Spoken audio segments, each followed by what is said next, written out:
All right, that's working.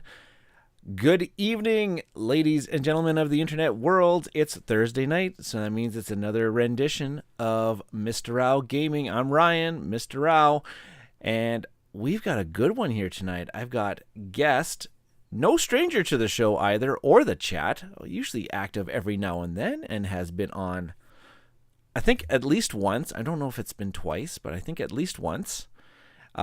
Alex McKenzie of Meeple and The Moose. Welcome, Alex, once again. Thanks so much. Yeah, so just give everybody just a little rendition. It's been a while since you've been on the stream. Some people may not know exactly who you are or what you do in the gaming world, so just give yourself a little shameless plug just to get us going. All right. My name is Alex McKenzie. I live in Victoria, BC. I write board game reviews on my blog, meeplethemoose.com, because turns out they just let anyone have a website these days. So I write about the games that I like and sometimes about the ones I don't. And I just like to be active on Twitter and on these Twitch streams and YouTube streams. And that's pretty much it. Yeah, and sometimes you don't stick to just board games. You have done a little sometimes video games or even just anything else in the culture of nerddom. Yes, I am an avid video game player as well. Perfect. Yeah, I think one of the last ones that I read of your video game reviews was when you did Mario was it the Battle Strike, the soccer? Yeah, the Mario soccer, Strikers for the Switch, which made me so angry. I was furious after playing that game. The difficulty level on that game was, yeah, you were saying it's frustrating at some of the best of times. Yeah, absolutely. Like the normal mode was like piece of cake, and then the hard mode was just brutally unfair. Yeah. Yeah, no, my son still gravitates towards that game. He's like, Dad, why is this game so hard? I'm like, don't worry, I find it hard too. Yes, everyone finds it hard. Have you played any of the older ones on the Switch or the GameCube? Not the Switch, the Wii or the GameCube? No, I never. Those are absolutely worth playing, which is why I was so excited when the Switch came out, or the Switch version of Strikers came out, because I really enjoyed both of the old ones and just kind of missed. Dang it. We're a huge Mario Kart household, so we're eagerly awaiting the next set of booster courses, which should be coming. They've started teasing some of them, so I actually just bought Mario Kart 8 for the Switch because I had bought it for the Wii U and the DLC on the Wii U, and I was like, heck no, I'm not buying it a second time. And then it was actually a game had come up on a board game came up on the used market here in Victoria. It was Mechs versus Minions. It was $120. It was like, oh, I've wanted this game for years, and so I texted my wife. I was like, oh, like this is available. Like I should pick it up. And she's like, whatever you want, because she doesn't care. Awesome. And I was like, yes, I'm going to do it. But then I was like, you know what? My wife loves Mario Kart. She will never want to play. She'll never really ask to play a board game. She won't ever play Mechs versus Minions. But if I buy Mario Kart, we'll play that all the time. So I actually just bought Mario Kart last week. And already, is it a hit? Oh, we play it every day. Yeah. Beautiful. I love it. Yeah, we always do at least one set of 4 races, my son and I, at some point in the evening, whether or not it's like right after school or like right before bed, or we try to not do the right before because he gets all riled up. And he's like, oh, I almost had it that time, and then you blue shelled me. And I was gonna ask, how rough are you? I make sure that I stay competitive. I don't absolutely just annihilate them, but it's still just enough that I'm like, no, okay, I'll definitely take 2 or 3 out of the 4 races. Give them one. It get frustrating too, because sometimes I'll give them like a full lap. If it's a shorter course, I'll give them like a full lap lead, and then I'll just come out and and then he's like, I'm gonna do it. And I'm like, and he's like, no, I almost had you that time. Yeah, the rubber banding is a force to be reckoned with. It's great. It's great. It's great. Well, this could easily turn into a Mario Kart discussion stream, which I would actually be all for. That would actually be awesome. If I had a capture card and the technology to do it, I would actually stream Mario Kart because it's amazing. But I only just have this lonely old MacBook and these old, really, really old monitors that are hooked up. I think I can only hook up one monitor right now because I think the other one's still just like a VGA cable thingamajigger. But everybody, I think, is here to see us play a little bit of War Chest by Alderac Entertainment Group, designed by Trevor Benjimin and David Thompson, two fantastic designers that have designed a lot of different things that are pretty decently big hits amongst gamers in the gaming hobby. I'm saying that now, and I'm starting to like Undaunted. The Undaunted series they've dabbled in, which is very successful. And now I'm trying to think of some other ones right off the top of my head. I just got Switch and Signal from David Thompson. A co-op train game, which is actually excellent. There's Soldiers in Postman Uniform, a solo like vignette of a World War II scenario. World War II. David Thompson he's done a lot and with a lot of different co-designers as well. Yes, very prolific, very wide. I know he has a very wide catalog out there. I'm just, of course, great television. I can't think of it like right on the spot. I can't think of it. If I only had this thing called the internet at my fingertips that I could actually type this in and go for it. But we're gonna focus on War Chest tonight because it's 2-player games month here on the channel, which I've been trying to play a bunch of different 2-player style games. And yeah, so we've done, what have I done so far? Ashes Reborn.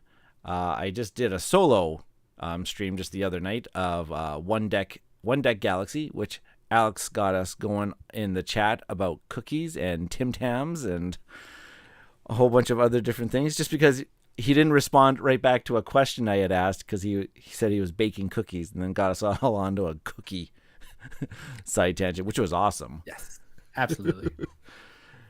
And then had to post pictures afterwards that he said, I'm going to a game night with Tim Tams and Gloomhaven.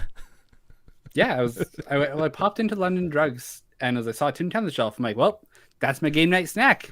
Done and done. Yep. The universe is telling me something. We were just talking about those. So yes, we're going to hop on over. I'm just going to switch my screen over here. We're going to hop on over to Board Game Arena, which has an implementation of War Chest on it. But Board Game Arena, I just realized this evening that Board Game Arena is not the only place that has War Chest that you can play on the interwebs. There's actually warchestonline.com that you can play some War Chest. And if you have an account over on yukata.de, they also have an implementation of War Chest. So there's no shortages of places you can go on the interwebs to find War Chest.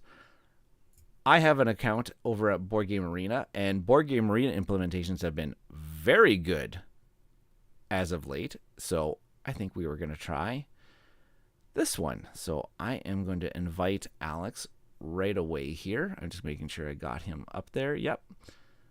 We will play it, and I will open the table. So it says, yeah, there we go. Go to the game. Okay, so must draft a unit. So it looks like it automatically selected us with a draft. So I actually have to pick my units. It expects us to know what we're doing. Expects us to know what we're doing right off the bat, which is always a lot of fun. So all of these units, they have some sort of, they all behave in the same way, except for some of them have these things that refer to tactic, which means they have some sort of special action that only that particular unit can perform. And I'm correct on that one, right? That's the tactic thing. Yeah. And then some of them may have some sort of like just special abilities on them. Like the warrior priest here says, after the warrior priest attacks or controls, draw 1 coin from your bag and immediately use it to take another action. The mercenary over here says, after you recruit a mercenary, you may maneuver your mercenary unit. The Lancer says the Lancer can only attack by using its tactic. So normally there's an attack action that you can take, but Lancer, you have to use its special action in order to do the attacks. And a whole bunch of other things. So, and it's been a hot minute since last time I ever played War Chest. So I am not very familiar with what these are. So let's go with, and the numbers below these symbols means, I think that's how many units you actually get in their stack. Yes, that's the total number of chips that you have available to you. Right. They're not the total number of chips that are in your bag, because this is a bag builder, but they are the ones that you have available to place out onto the board or eventually get put into a discard pile that will end up in your bag or something along those lines. Okay, I'm actually going to try that one. I'm going to try the Lancer.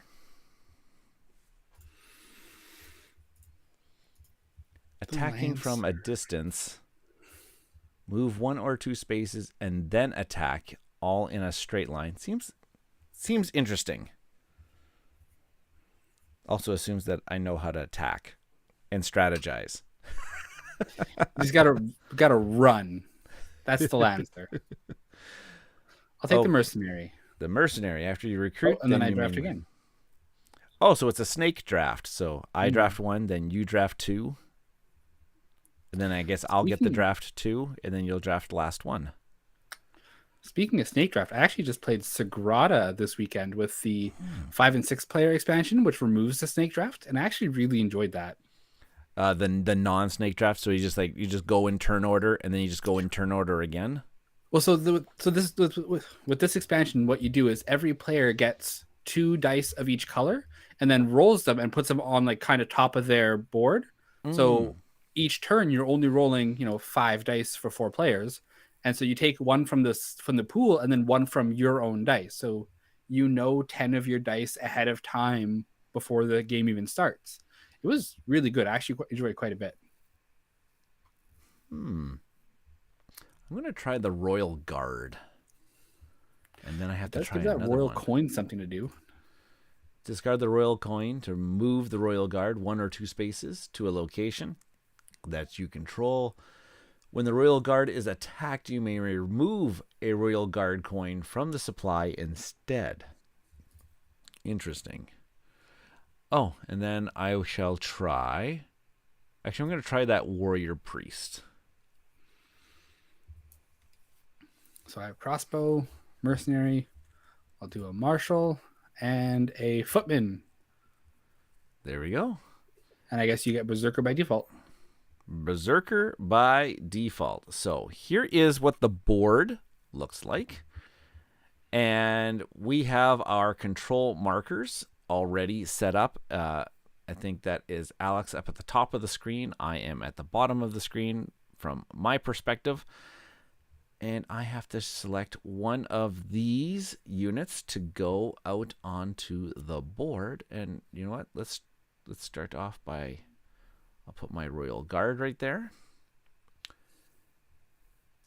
You can validate or restart the engine action, so I'll do that.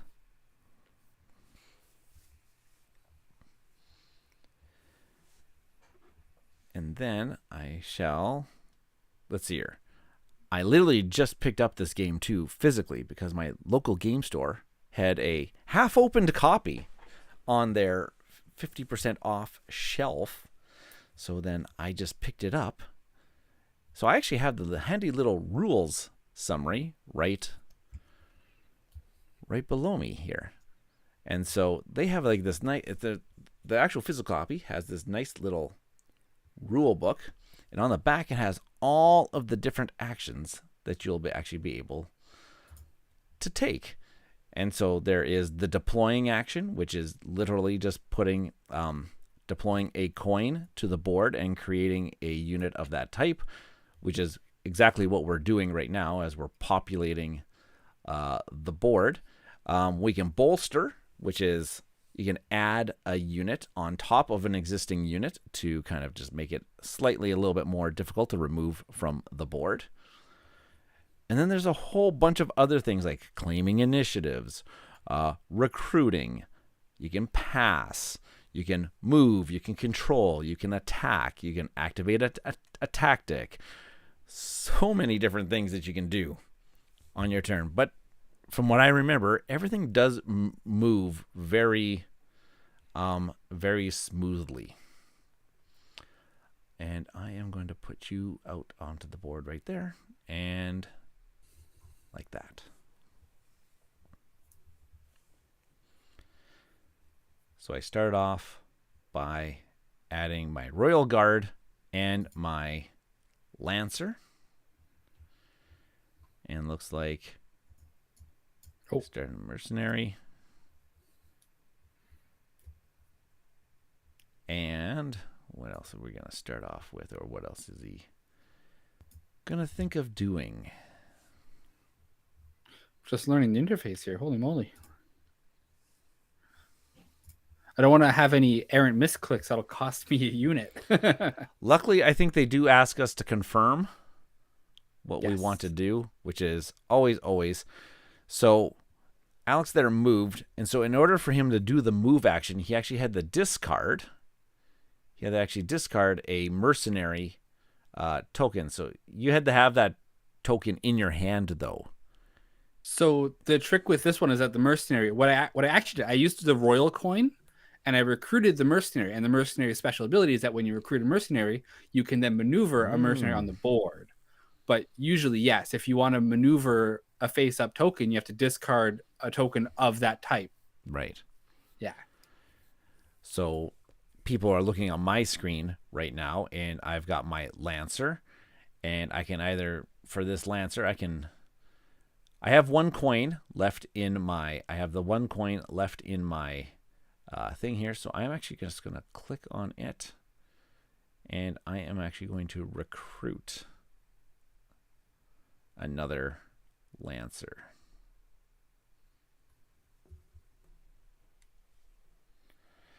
Because they can move around for me. Oh, I guess we have to kind of cover what are we actually trying to do. Is there are these other spaces, these kind of like these green circular spaces are locations on the board. And what we're going to try to do is we're going to try to put down our control markers onto those particular locations. And the first person to get rid of, I think we have 2 on the board already, and I think we have 4 more behind. Yes, we have 4 more as it says up here. If we can get 4 more, we can we'll win the game. The first person to actually get all of theirs out onto the board will end up doing that. All right. Now, I have to look at what I have here. I have... D Nix is in the chat. Welcome, D Nix. You looks like he's saying, hello, sir. War chest. Lots of exclamation points. Very exciting. Very exciting. Which I also thank you, D Nix, for letting me know that I did not enable my little plug-in here so that I can bring your comment up on the screen. I think I should be able to, that all should work now. All these little plugins. Okay, what do we do here? Now, the royal coin. There's something special about the royal coin. I can't remember. If I remember correctly, like your royal guard can do stuff with it. Yes. Other than that, it's kind of like a face down coin action. Okay. I was just kind of trying to say, yeah, the royal coin does not have a matching unit. It can only be used to perform face down actions or the tactic on the royal guard unit. And my royal guard is when they're attacked, I can remove the royal guard coin. Oh, no, wait. Discard the royal coin to move the royal guard 1 or 2 spaces to a location that you control. That doesn't sound very fun. So what other face down actions can I do? I can do claim initiative. So just discard any coin face down. I can recruit. You may discard any coin face down to your discard pile to recruit a new coin, or I may pass. Obviously, I don't want to do that just yet. So and even further, you can't claim initiative because you already have initiative. Which is true. Where? Oh, yes, it's right there. I see. And I think there's also, if I take initiative during this turn, you have to wait until the next bag pull to take it back. Yes. Which is important sometimes. Yes, trying to maybe set yourself up for like ending the round and then also grabbing the first action. Okay, so let's go with this one, and I will. You know what, I'm going to grab another Lancer. D Nix, what is your experience with War Chest? How much War Chest have you been playing? Because looks like Alex just claimed one of the locations, so he is one step closer.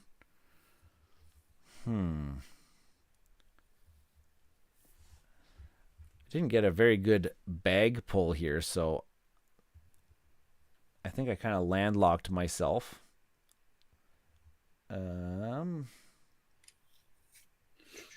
Yeah, the start of the game is pretty tricky because you only have 2 of each disc in your bag.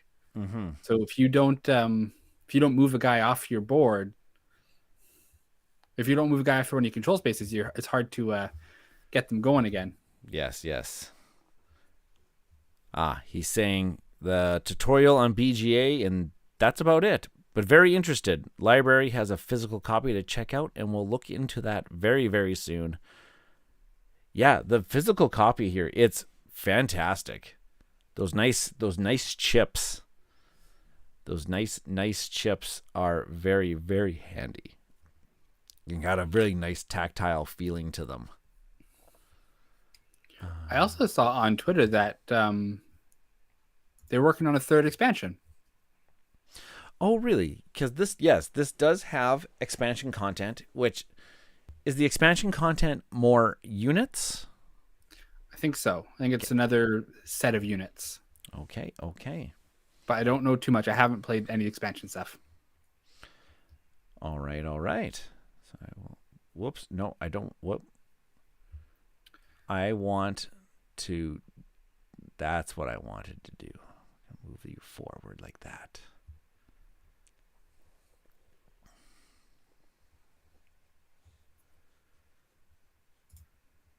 Yeah, very nice, very simple.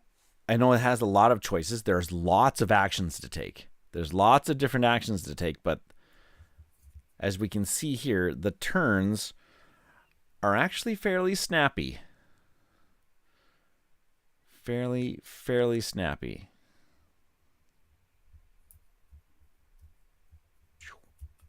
There we go. Bringing out my Warrior Priest, which has, after the Warrior Priest attacks or controls, I get to draw another coin from my bag and immediately use it to take another action.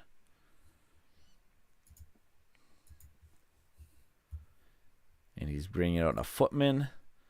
Perform 1 maneuver with each Footman that's on the board. So once he gets multiple of them out there.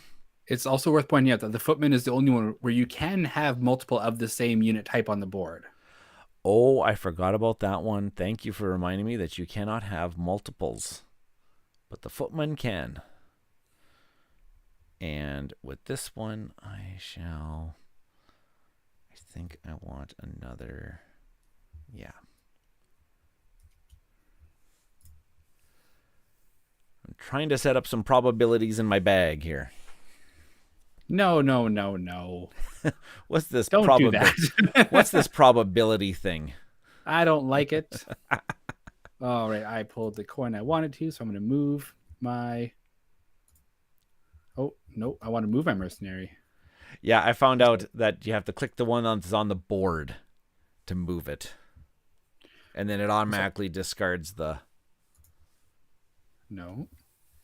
Restart turn. Clicked one on the board, you said. Oh, okay, that makes sense. And then it will discard the one from your hand. It'll discard the matching one from your hand. That's non-intuitive. No. But I guess if we went through a tutorial, it may have told us exactly how to do that. Yeah, like D-Nix here. User experience is something that I find endlessly fascinating. Mm-hmm. Mm-hmm. Like talking to a video game developer and they say along the lines of like, how do you open the menu? Oh, you just triple click on your character. I'm like, in what world do you triple click? Triple click? Like, moving my Royal Guard over to that location.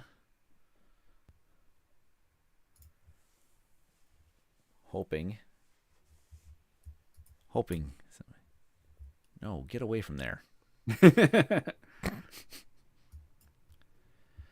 I remember I played one game with a friend of mine who he won, but he didn't attack once. Like I sat there and I was slaying his units left, right, and center, and he didn't do a single attack and he managed to win.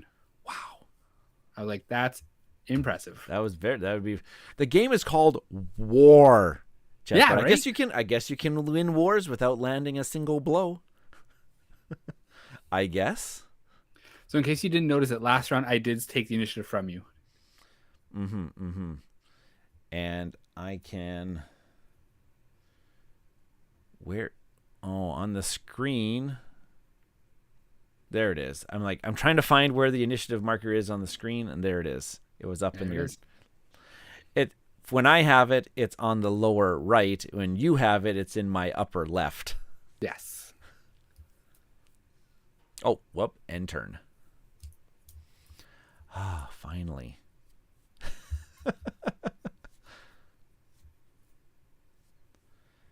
Yes, it's very interesting too that you only draw just the 3 chips out of your bag, and so no matter how full your bag is, it's not like you're really doing a lot. Okay, and then can I? Whoops! I want to do the. Oh, how I'm trying to activate the tactic. Restart. Oh, I think for that guy, the tactic is that you have to run in a straight line. So you can't make a left turn to attack my character? Must have a tactic it can legally attack at a point in which you choose. Oh, okay. So I can't move. I don't move first and then attack in a straight line. No. It's okay. I can just move in a straight line to then attack. Got it. Okay. So I will just do. I'm just gonna come up here just like that.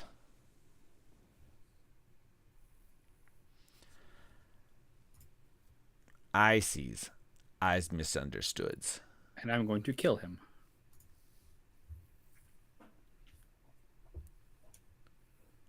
Berserker time. It is kind of fascinating, the idea of bolstering. Like, you take a chip out of your bag, and now you have a stack of 2 chips, but now that stack of chips has 2 health, and they're a lot less fragile. They're a lot less fragile, and then there's less opportunities for you to activate them. Mm-hmm.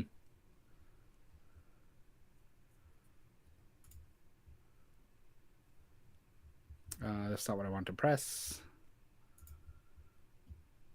Restart. I'm going to move my bowman up. There we go. Okay, and then this one. Whoops. No. Undo. Okay, so I have to move first and then undo.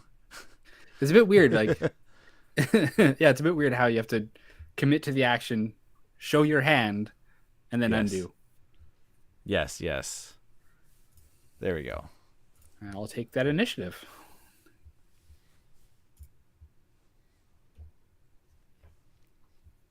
Because this mercenary, after you recruit a mercenary, that's what it is. And the bowman, attack a unit 2 spaces away in a straight line.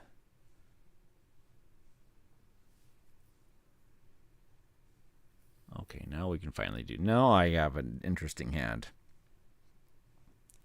Can finally start doing stuff. Now we can do things.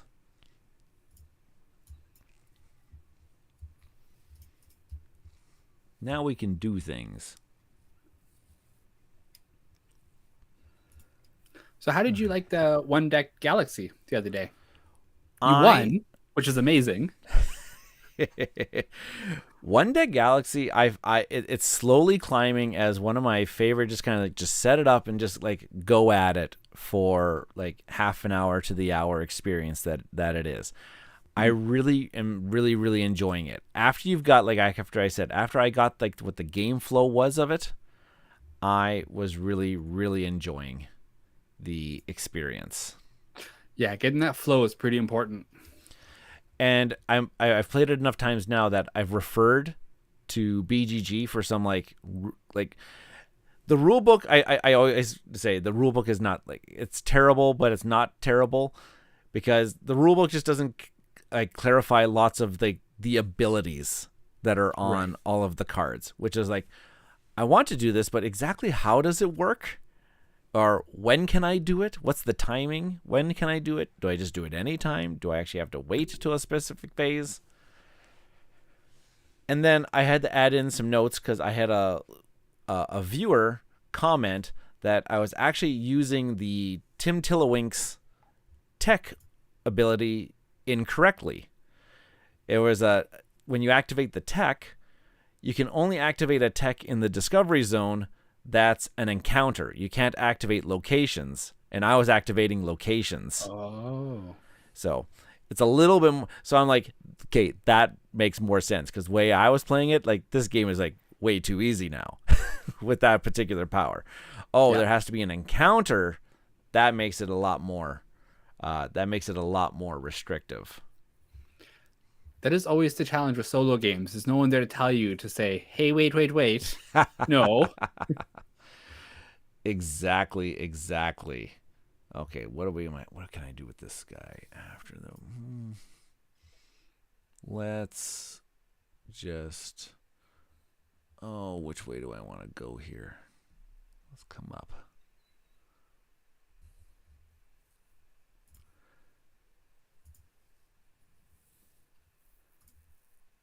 Okay. All right.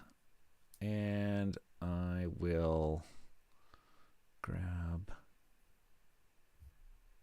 another one of those. Okay. Yeah, that Berserker can be dangerous. I'm hoping.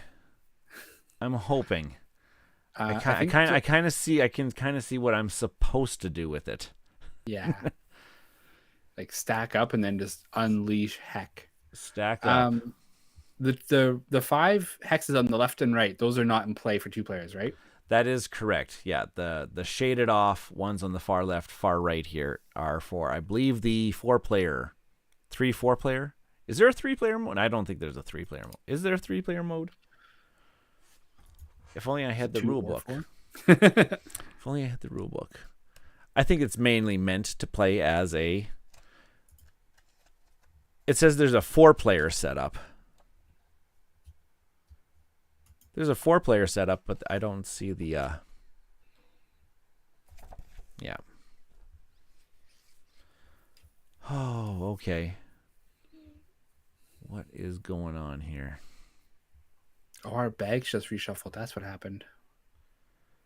Okay, I wasn't paying attention to what you just did in that last... Oh, you I moved your footmen. footmen. I moved both my footmen. Which is dangerous. Well, if you look at the my player, my Pyrocon thing in the right hand side, you can see that I have no more footmen. No more footmen tokens in my bag. So you know that I won't move those footmen again for at least 3 more rounds. And yeah, our face cams are kind of just slightly blocking one of our chips on the side here, but that is okay. Whoops, sorry, I forgot to end my turn.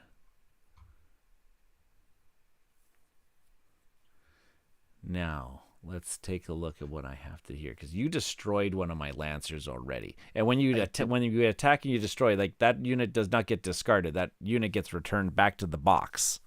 Yes, it is gone from the game.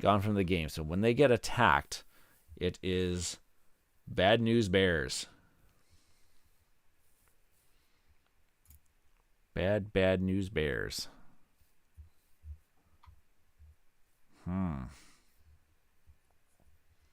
What's he gonna do? What's he gonna do?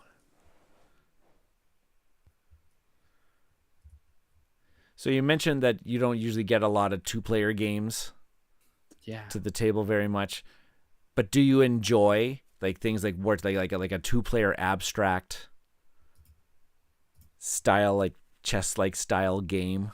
Absolutely endlessly. Got it. When I lived in Winnipeg, before I was into board games, my roommate and I, we had a chessboard on our shared table, and he and I would just play chess over and over and over, and also as a teenager, that fellow and I, we also like played Magic the Gathering and Yu-Gi-Oh, and a lot of those 2-player dueling games. And so I just have this nostalgic love for really good 2-player dueling games and abstract strategy games. It's like I want to play them so much, but I just never it's just not part of my life right now. Yeah. That's okay. We play lots of 2-player games here, but not many of these 2-player like abstract chess. I would call them like the quote unquote chess like. My wife just doesn't grasp them very. Oh yeah. I was very excited when I grabbed a copy of That Time You Killed Me from Pandasaurus Games. I absolutely love that game. We played 1 or 2 games, and my wife's like, "Okay, I've had enough." I'm like, "Oh no!" Like no. I'm like, "I'm loving this. This game is like my jam." And now I just have to find some people to play with. I saw it and I read about it, and I was like salivating for it. But I also don't have a partner who enjoys 2-player direct conflict games. Like she will play Patchwork with me. Absolutely. She'll play like Wingspan with me. But as soon as like Star Realms where you're attacking each other, she's out. Yeah. And that's okay. That direct.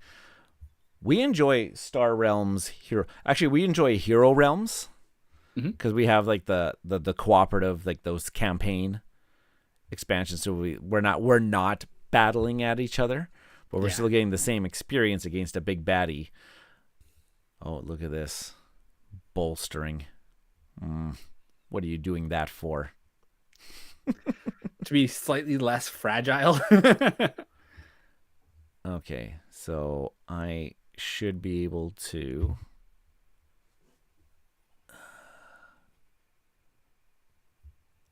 Oh, no, wait. Can I do it? No, wait. Oh, no. I don't want to do... Dang it. Okay, wait. I can probably try it this way then. I can go here, and then I can attack, and then I can come over here. Yeah. I think that works.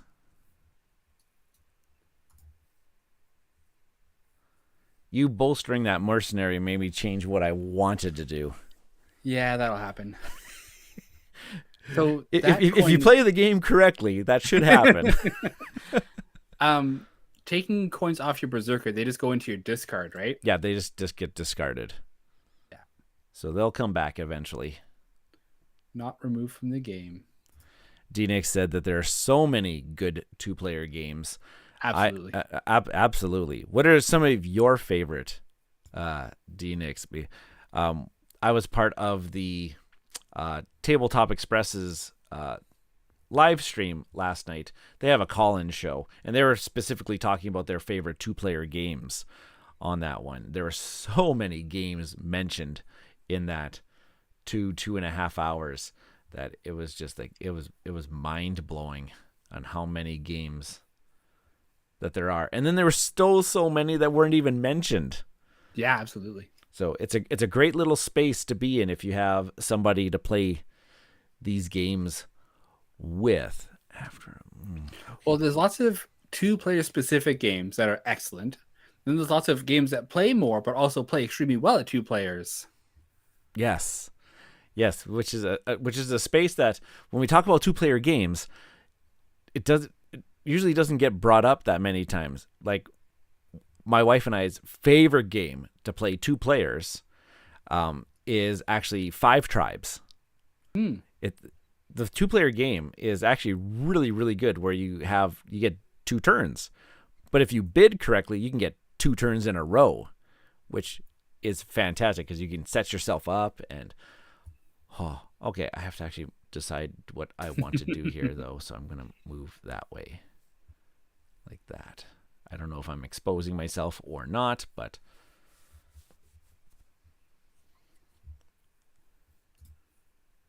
D-Nix here has said that he loves Unmatched and Undaunted.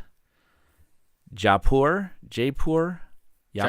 excellent. Oh my gosh, that one's a classic. That one gets played quite regularly in our house. And Bill's joining the stream here. Welcome, Bill. He's saying Ashes April. Yeah, Ashes Reborn, which is what I talked about. Played it last week. It's a fantastic game. And I'm dedicating the month of April to streams of Ashes Reborn because I just love that game so much. And I'm partnering with Plaid Hat Games to make that month happen. Oh, that's exciting. And they're going to donate some prizes, and they're going to send me a review copy of the new solo co-op expansion for the game. So I said, that's what my stream is all about. I love those solo co-op games, games, and I hear you have one. They're like, well, let's make it happen. I'm like, what? Me? So I'm excited. It's the first time that I get to actually do something like that. What do I want here? Let's grab the initiative. No, that's mine. Okay. Oh boy. Let's. No, wait. No. Nah. Yeah. Yeah, that. Yeah, that's what I wanted to do. So I just claimed the location on the far left-hand side of. I'm gonna kill you for that. Oh, right, that's damn crossbow. Darn crossbow. Well, what can I do with you though? What can I do with you? Also, I don't know if you remember, but if you get one of your units onto one of my control spots and then you control it, it flips to yours immediately. It doesn't like take it off and then you have to do it again. Right.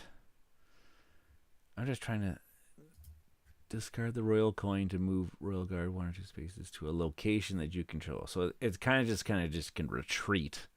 Yeah. Easier.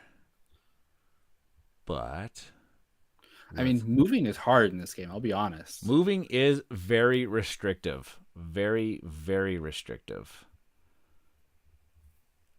I am kind of wanting. Oh my gosh, I really don't know what to do here. Let's go with. That's only going to take out one of your guys. And then he's exposed to do it again. No, I don't want that. Let's go with you moving here. I will kill him. Kill him. How many of those things do you have? At least 10.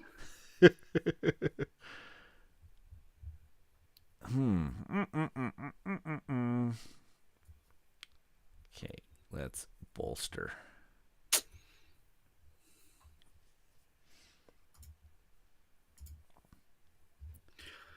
Take control of that spot, I suppose. Okay.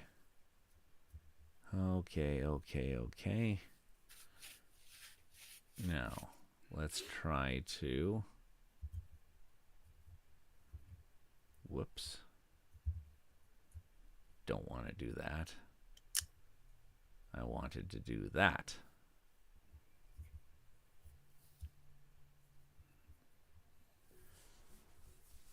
Indeed. That's dangerous. So what do you... Okay. Oh, I can see now. they have our little bag symbols over here, kind of showing us. So it says I have 6 chips in my bag, and you have no chips in your bag. Yes, but I think it live updates your like what you know. Like I think if I'm not looking at your screen on the stream, but Yeah. under my power icon, it should have a couple ones. A couple ones. Like it should say that I still have one mercenary token. Oh, yes. 1 mercenary token, 1 crossbow token, 2 of these. I haven't seen you use those ones. The marshals. I have not marshaled yet. Interesting. What are you saving them for? It looks like unit has to be able to make an tactic. Choose a friendly unit that is within 2 spaces of the marshal. Okay. Wait a minute. What are you doing now? I want to move him. I don't know where. I don't know where I want to move him. Strategy. What's that? Tactics. Get out of here. Oh, interesting. Okay, let's put a berserker there. I don't like that. Oh no! Wait! Oh no! Uh-oh. Oh wait. What's the probability that you have another crossbow token right now? Let me take a look here.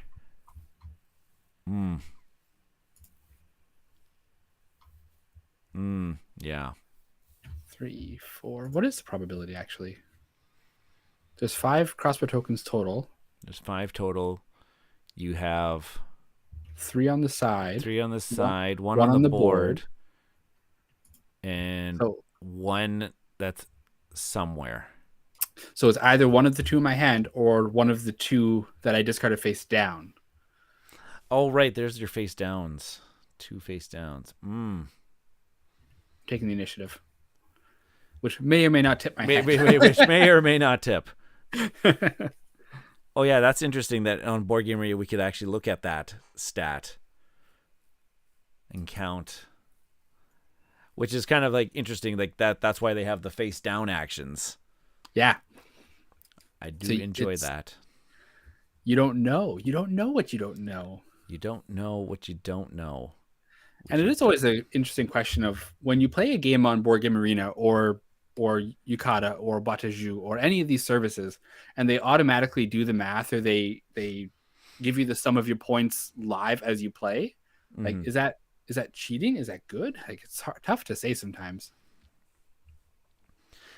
Yeah, well, usually I like to toggle the option where I don't see the score because that does skew my strategy when I take an action.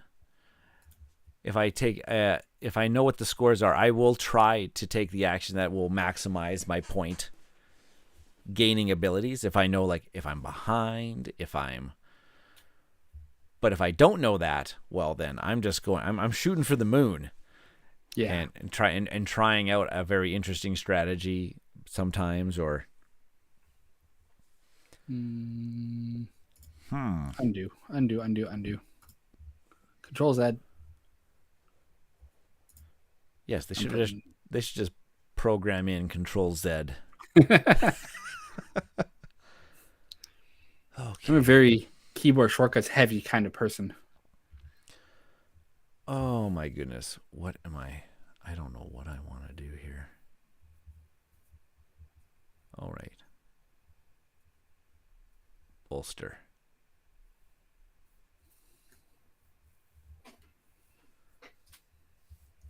Bolster. I'm in danger. Right. Lots of this game is coming back to me now. But I don't remember most of these units. How many units are there in this base game? I think there's 12 in the base game. Let me just take a look here. 1, 2, 3, 4, 5, 6, 7, 8, 9, 10, 11, 12, 13, 14, 15, 16. I was way off. 16 different units, and you only ever have 4 for your side.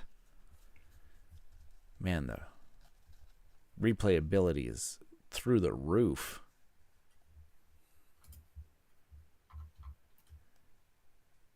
I do like that there's that draft. I do like that. But I would say that I'd have to know the units a little bit better. Yes. To draft I remember watching the Rodney Smith video as a refresher, and that there is a recommended set that if it's your first game or a game that you haven't played in a while, let's grab that location there. Oh, you're one away. I don't know how I'm going to get the last one though. I really don't. Oh, I don't like this at all. Your Lancer's in my way. That's good. So I don't want to move my crossbowman 1 space forward to your berserker to start shooting him, because then your Lancer can dash 2 spaces and hit me. Mm-hmm. Uh-huh. Yes, that's the point, Alex. that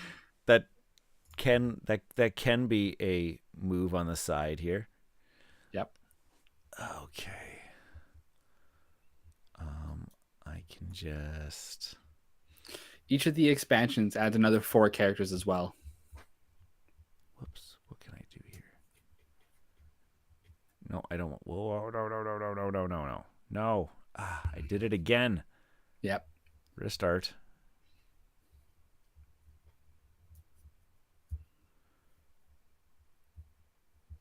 No, can I not? Oh, no, wait. It's the tactic. I have to do the tactic. No, I don't want to bolster. Well, you can only attack using your tactic, and your tactic is move it has, 1 it or 2 has to spaces move. and It then has attack. to move. You have to do a running stab. You can't just stab. That's right. I found the Lancer to be super tricky to use the last time I used him because of those requirements. But that said, having a move 2 and then attack can be humongous. Yeah. So let's try it this way then. Oh, Marshall, you're not going to be doing very much.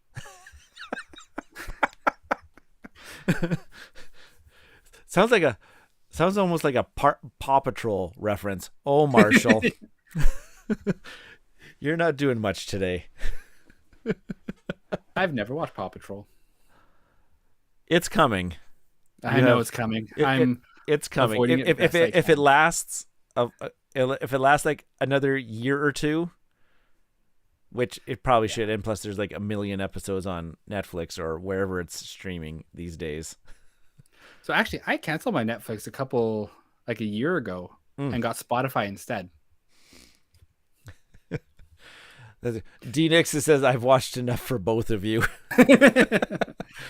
I appreciate your sacrifice. Thank you. Thank you very much. We went through the Paw Patrol phase. My youngest right now, who's 5, he has not hit the Pop. He likes the Paw Patrol toys, but he hasn't actually watched the show. He just inherited his toys from his brother. Okay, so I guess I can do this. Bolster one more time. Right now, my 2-year-old wants... Well, she calls it music on the TV with Yoshi, which is Mario Kart. Beautiful description. Yeah. Music on the TV. Well, my youngest, he's inherited like a super old iPad tablet. Like this thing, like it barely runs anymore. But it does have music. It does have Apple Music still on it. That still runs. So he screws up my Apple Music algorithm like all of the time. It's supposed to have like some like 90s like hard rock, punk, rock, and then mixed in with like kids bop. And if anybody were to actually look at my playlist, they're like, what is going on here? Hard left turns. Yes. so I can do that Oh, no. to take that. No, that was my favorite unit. I know it was. And then I can also come this way. Oh, that crossbowman was very annoying. Indeed, he was. He was very annoying. Okay. Oh my goodness gracious. What can I do with you? Initiative.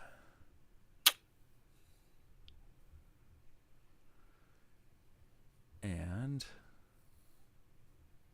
really, that's what we're going to go with this round. Oh. Okay. Let's go with that.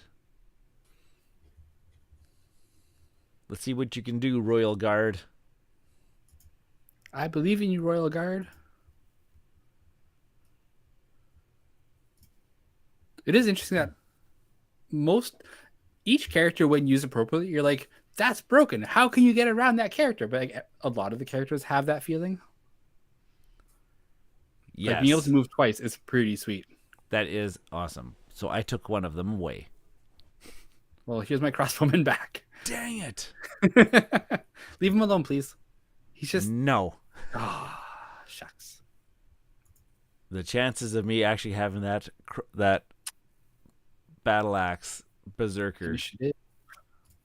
And my last control token ends it.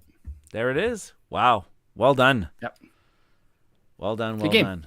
That was great. I think we should play another one. Let's do it. If you're game. Yeah. Absolutely. The final situation. Yeah. Being able just to go there and then. Yeah, I couldn't really get moving around. I wasn't able to get moving around very much. So yeah, I know having that early movement from the mercenary, being able to recruit him 3 times and having 3 maneuvers, with that, like that gets him out into the field and gets a control token. So now I start spawning further up too. That was pretty excellent. Yes. Drafted again? Sure. Awesome. There we go. And whoops. No, wait. Why? Oh, I always forget that. Board Game Arena does that. There we go. Oh, we got some new guys. Okay, we do have some new ones here. We got the Pikeman. When the Pikeman is attacked by an adjacent unit, remove a coin from that unit. Ooh. Mm-hmm. Okay, Warrior Priest, Mercenary, Berserker, Crossbow, Swordsman. After the Swordsman attacks, it may move. Scout. The Scout may be deployed adjacent to any friendly unit. And Ensign. I can't make that. Is that an EN? Yes. Tactic. Choose a friendly unit within 2 spaces of the ensign. There it is. The chosen unit performs a normal move to a space within 2 spaces of the ensign. Interesting. Okay. Kind of like the marshal, but instead of attack, it's a move. It's a move. Crazy. And I'm first. Yeah, they flipped it on its head this time. I proposed the rematch, which gives you... So you chose the Scout. Yeah, being able to deploy to friendly units would be very, very, very handy. Let's try. You used them pretty effectively last time. I'm going to try some crossbowmen. Oh, no.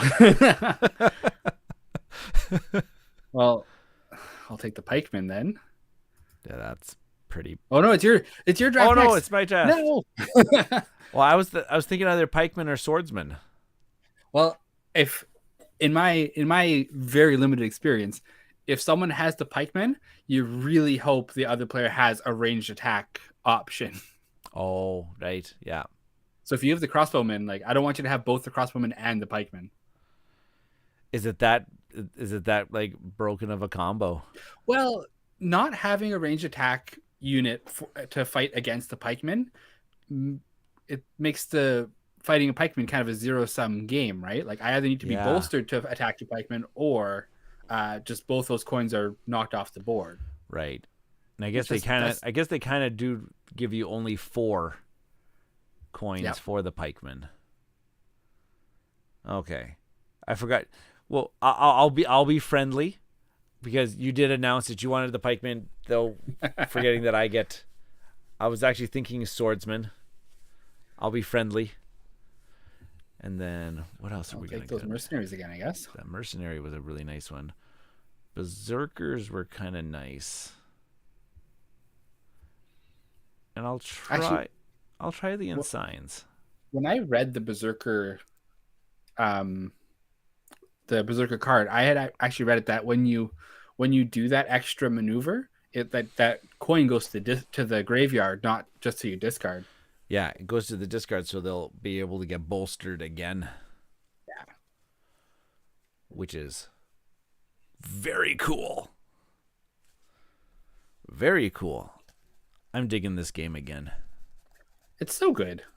Now the challenge is there's so many good games. Yes. Like, which ones are going to warrant your attention? Yeah. Look at that. You're going to bring out a pikeman, hey? Just telling you where you want to bring out your crossbowman. Shh. Yeah. Shh. Luckily that I drew one in my opening hand. Very lucky. Have you played Onitama? Yeah. I really enjoy Onitama. I am so bad at that. Like, yeah, Onitama is one of those games where it's just like, man, I had a student one time, they could just totally beautiful mind it.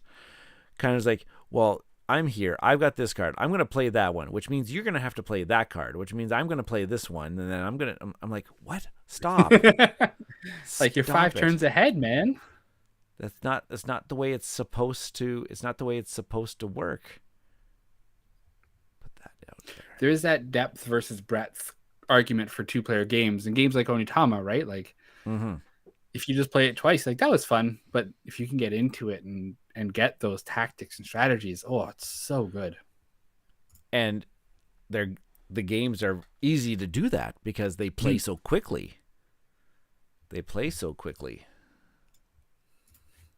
Look at that. It is my favorite when you can have a gaming partner where the two of you are equally as skilled and equally as enthusiastic. Yes.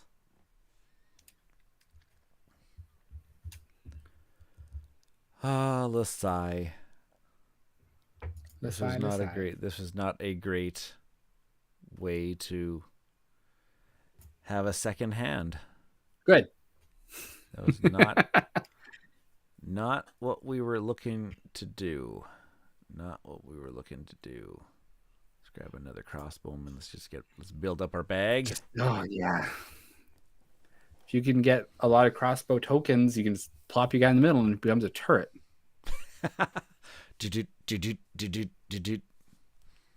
Be a race to that one spot right about there. Yeah, undo, restart. Click this button first, then move.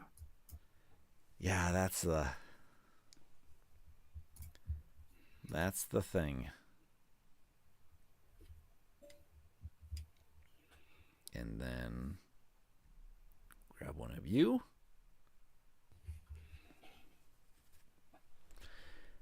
And I know... what's your last token? You'll never know. We will never know. And you won't know my last token either. So I'll take that. Yeah. Take the initiative. Good evening, Seth. How's it going? Greetings. Playing a little War Chest. Didn't manage to grab game number 1, but game number 2, let's just see how it goes. Oh, if you win, I'm saying that the crossbowman is overpowered. Like that's the winning. That's the key. That's the winning game. Back over here. I just gotta read this. I think I did kill like 3 of your units with the crossbowman last round. Oh yeah. Yeah. It was annoying. Okay, so let's get. I also did this in the wrong order. Yep. You can undo it just by re-clicking on the same token. Oh, that's good to know. I just discovered that. I want to take you and move you over here. The end sign.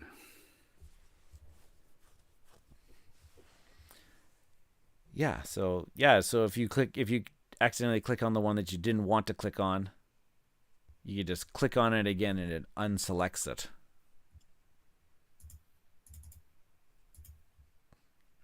So it does.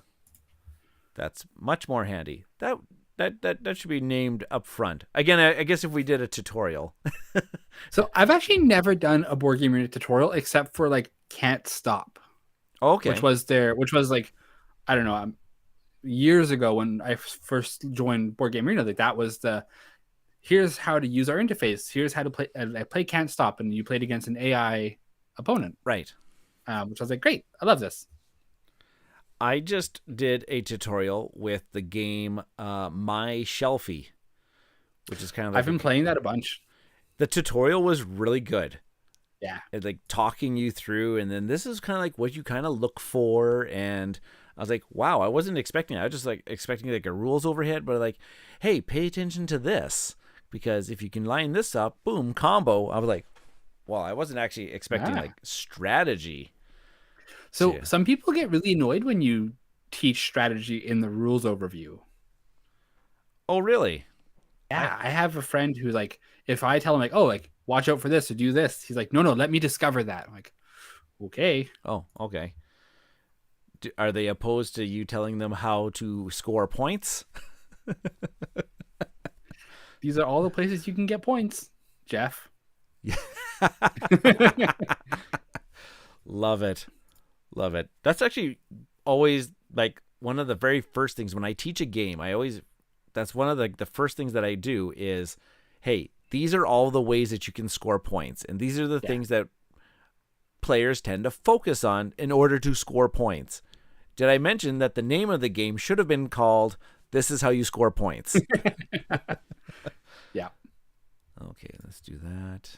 I know I mentioned it before the last time I was on stream, but I had my friend built a web app to get the average of scores for board games, because sometimes getting 1 point or getting like 10 points in like Castles of Burgundy means almost nothing, but getting 10 points in Agricola is huge. So knowing what the average score of a game is super important to me when I learn it. Okay, I think I misread the ensign's tactic here. Choose a friendly unit within 2 spaces. The chosen unit performs a normal move to a space within 2 spaces. Oh, okay, I misread that. I thought to move your crossbow. I was trying to move my berserker up to the location, but that would require the berserker. Oh, I thought that it was able to do that. But that's okay. Yeah, that's okay by me. So I can still do.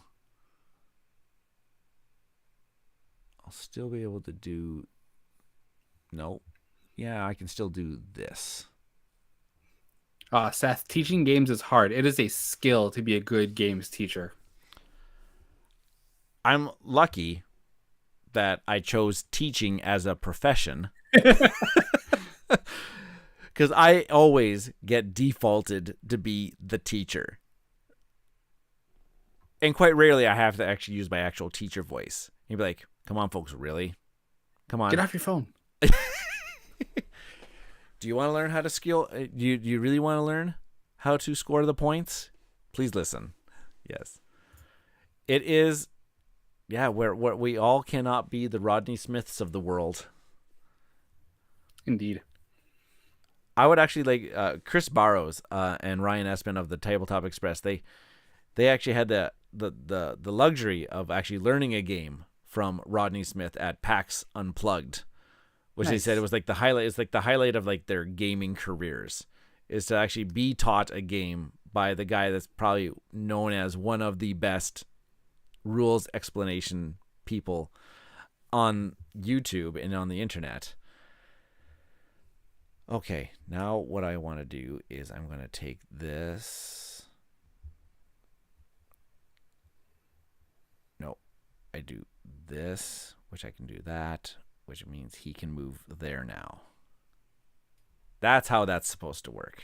That's how that works. That's how that's supposed to work.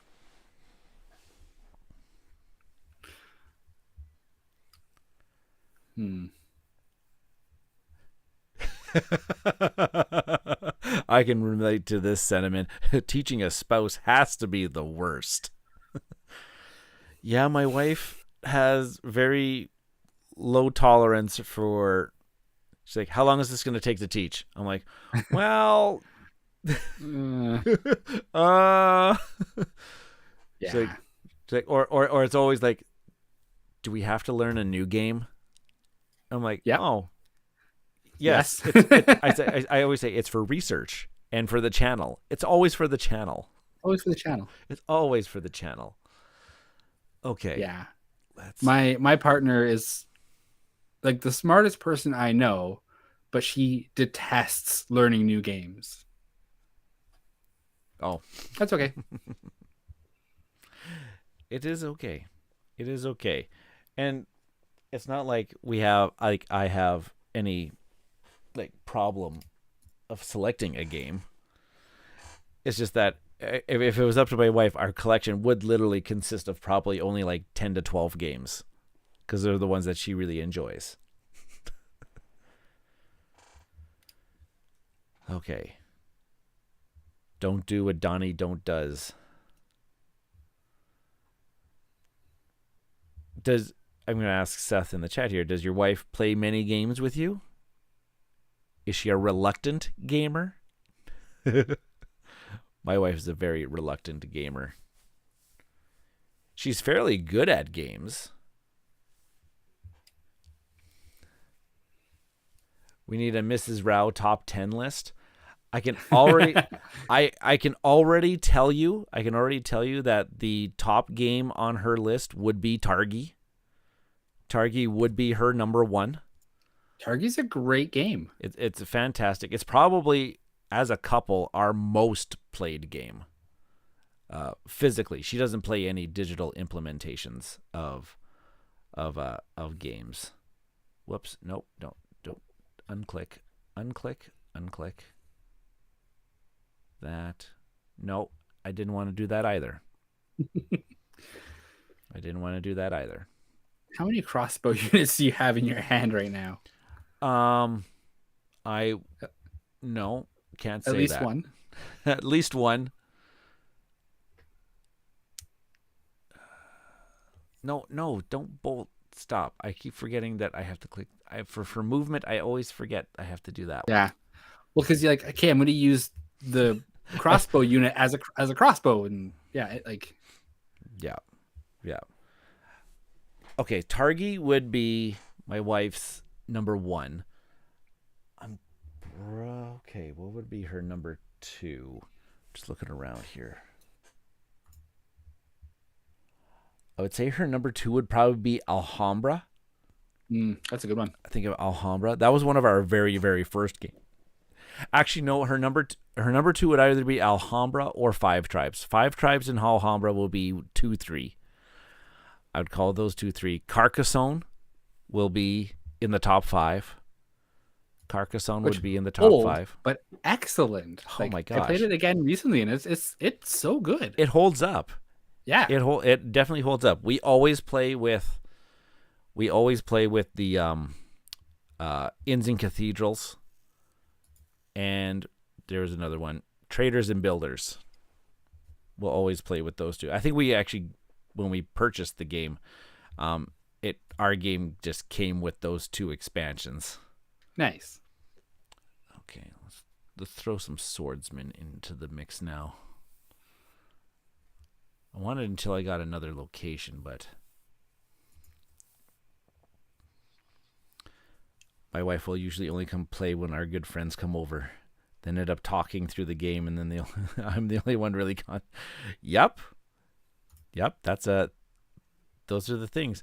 Actually, a good friend of the show, Ian, he him and his wife will always come over, and the spouses will chit chat throughout the entire game, and me and Ian will be like locked into like, no. How was your week? Yeah, it was fine. Let's get right down to brass tacks. I'm trying to think of some other ones in her top 10. Sagrada will most likely be somewhere in there. It'll be somewhere in there. She really enjoys that one. She really likes the puzzly piece of that one. Oh, biscuits. A Bluey fan? Let's see here. I will take... No, wait. Yes. Bolster.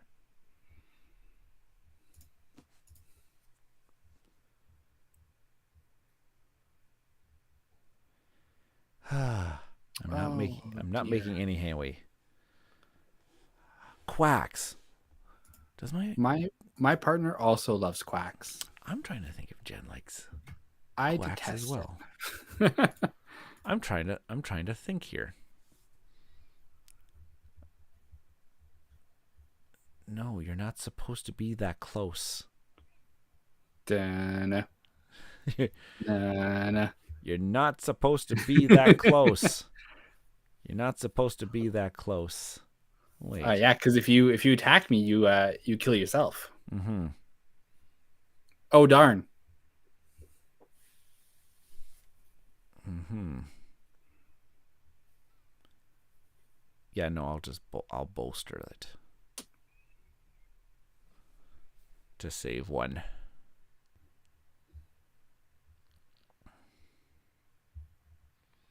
Yeah, I'll do that.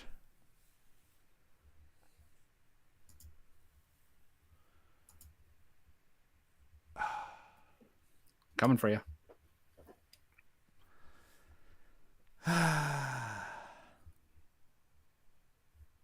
Seth, I have a friend who he and his family play Carcassonne so much that they all intuitively knew the distribution of tiles. Oh, so they were like, "Oh yeah, this piece is never going to come up because both of the two road, two town tiles have already come out, so that's done." Like, oh man. Why did I do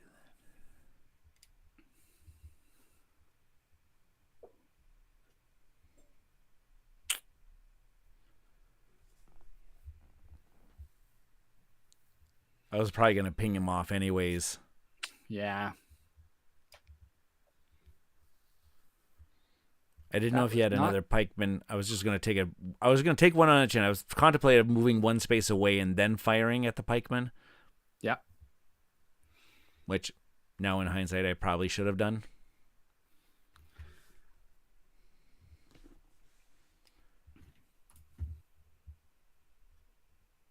Which we will see if you have another pikeman. Now. We will see. Unfortunately not.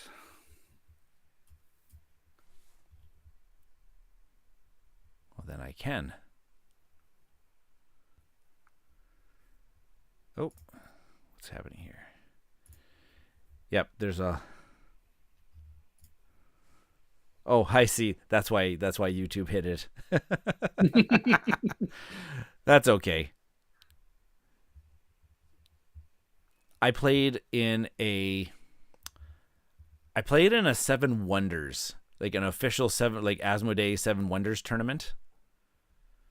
Back at FallCon a long time ago. That was like that was an awesome hand I had. I had 3 crossbows. Yeah. It was that is crazy. Ideal for the crossbow. I played in an official Seven Wonders tournament where I got seated at a table where there was a guy that was able to track all 7 hands that were going around the table. Oh, that's brutal. And he was literally like saying out loud, like, he's like, well, I know he has that, so he should be playing this one, which means, okay, if I pass mine eventually, I'm like, whoa. What's going on here? So I introduced chaos to the game where I just whenever I got a hand, I just turned it face down and I randomly picked a card. He's like, no, that's not how you're supposed to play the game. I'm like supposed to. Man. What? I'm having just as much fun watching you sweat because you have no idea what card I'm actually going to pick. Okay, now what can I do? What should I be doing? I should probably do this one.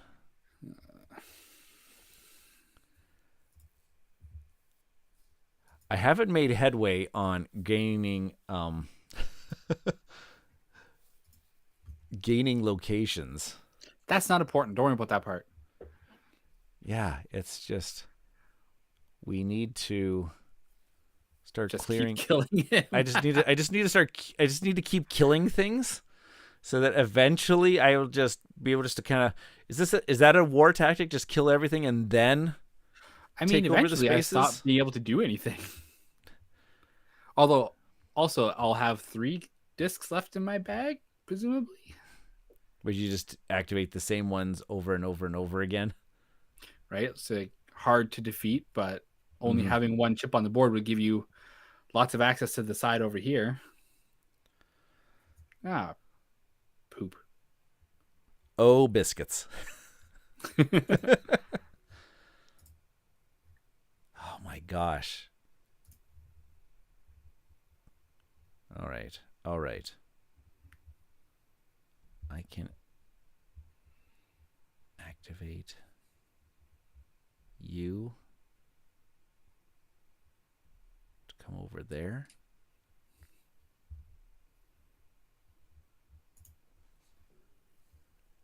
Ah.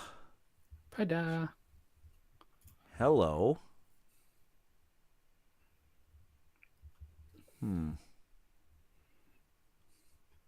Oops.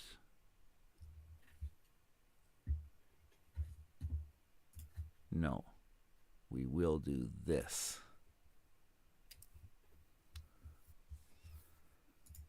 We will do that.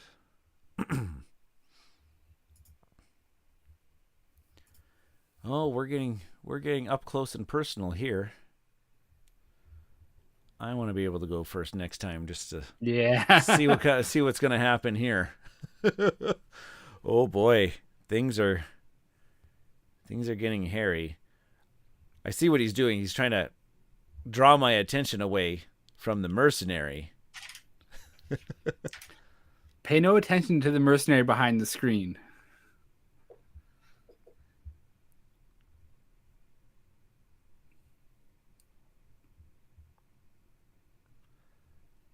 Does he have a pike? Oh, there's a very good chance that he has a pikeman. There was a very good chance of that happening. There was a very, very good chance of that happening.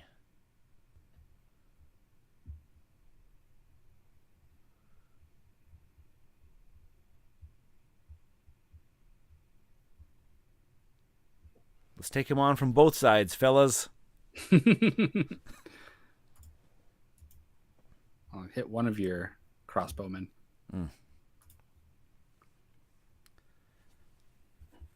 Yeah, that's unfortunate.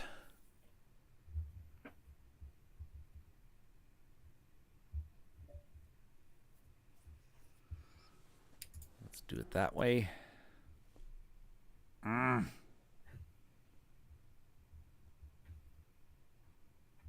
Whoops. Nope. Got him. Nailed him. Now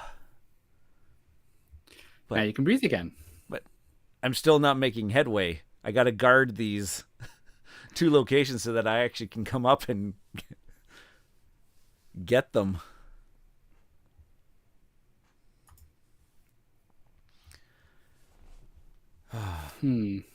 My wife and I love marrying Mr. Darcy. Easy and funny, light deck builder with dice and set collection. Great to travel with. I am not familiar with this one. It's I think I played it once 4 or 5 years ago. It's cute. It's a card game. All right. And if you like Jane Austen, like, can't go wrong. Okay. Come up here and boom. You're killing me. I'm hoping. You're killing me, Smalls.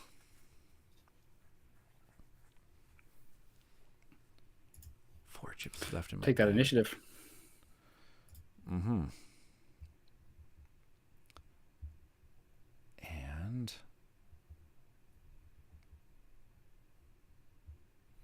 go there.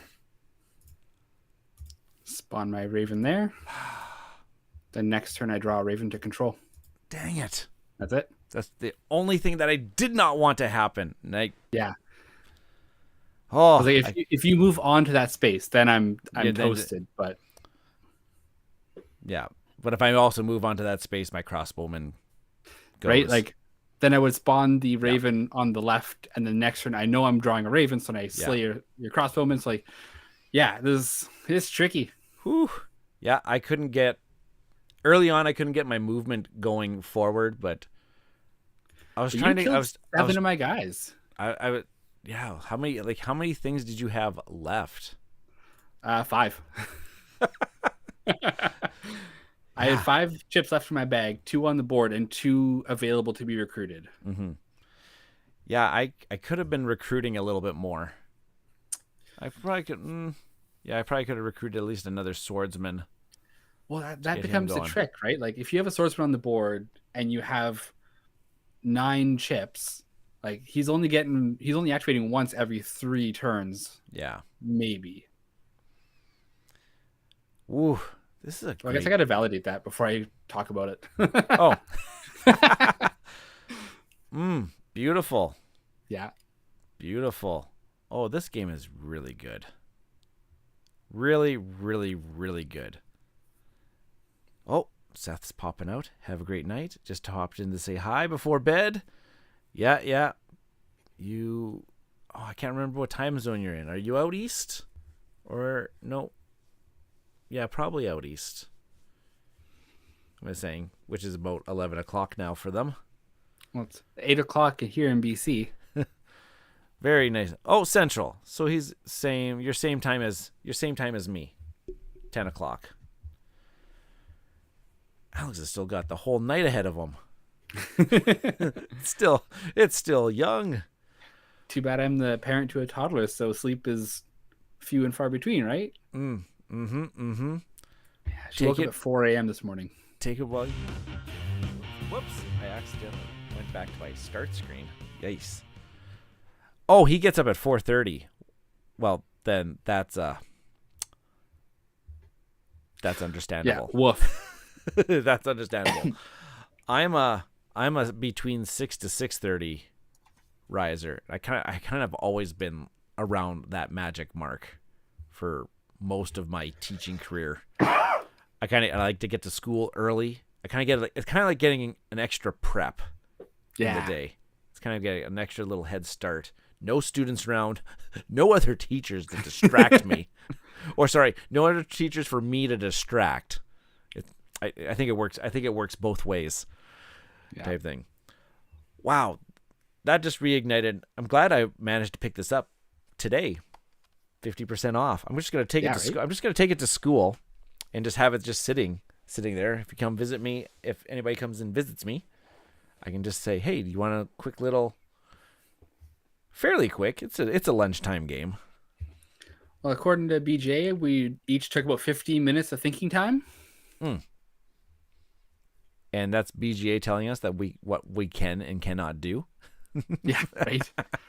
Or misclicking and like, no, I don't want to bolster. I want to move. Exactly. How much time was that of just like, nope, take back that one. No. Whereas with the physical copy, I'm like, yeah, I'm just going to bolster. Oh, I'm just discard. I'm going to move, type thing. So, I wonder what some of those other interfaces, I wonder how they act for activating. Well, I have a Yukata account if you want to try Yukata. Yeah, we can try that. I'm absolutely game for that. All right. Absolutely what is your Yukata name? I'm pretty sure it's still just Mista Rau. Let me just see here. Where is my Yukata, my profile? Mista Rau, Canadian male. Yep, Mista Rau. I just try. That's one thing that I've always tried is tried to keep it consistent across all of the things. So are you creating the game? I will create a game. Cool. I will pretend like I know how to create a game. So what do you play on Yukata? What's your favorite? Let's see when was the last. Can this show me when was the last time I actually played on Yukata? Game history. The last time that I played was March 26th of 2021. Which I'm like, really? I actually played that soon? I used to I played a ton of Nations the Dice game on Yukata. Right, it says game invitation created, and I put your name in. War Chest invitation by... I think I made 2. I'm just trying to see where does that show up. Your current games? Nope. Invitation list. Personal? Oh, there it is. They showed up into my... Yep, there's 2 of them there. All right, pick your favorite one. I guess I'll just switch this on over to here.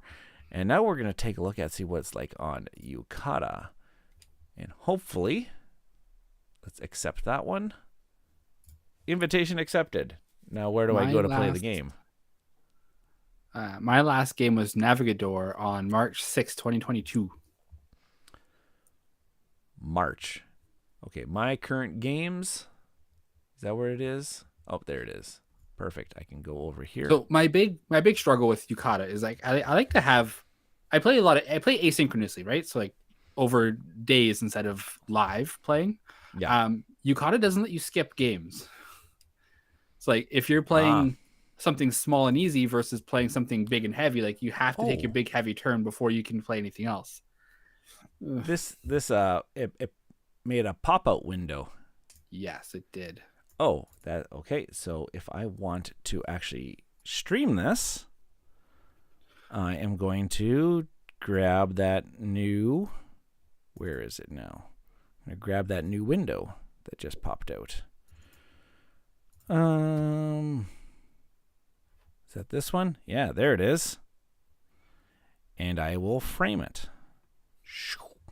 Like that. Look at this. This is live, folks. Me framing the actual game like that. Oops, kind of shrink that up a bit. This is making for awesome television. Go over there. And, whoa, boy. Yes, it's telling me it's my turn. Stretch that out that way, like that. I think that looks okay. It's my turn. It's your turn. Yeah, for the long time, my online handle was Pyrocon, and then I started Meeple The Moose, my blog, because that was the domain name that came into my head. Actually, I almost stole Board Game Feast, but then I didn't, because I think BoardGameFeast.com was taken, but BoardGameFeast.ca was available. I almost took it. Because my professional history is I used to be a cook, a chef. It's like I really wanted something either Canadian leaning or food themed.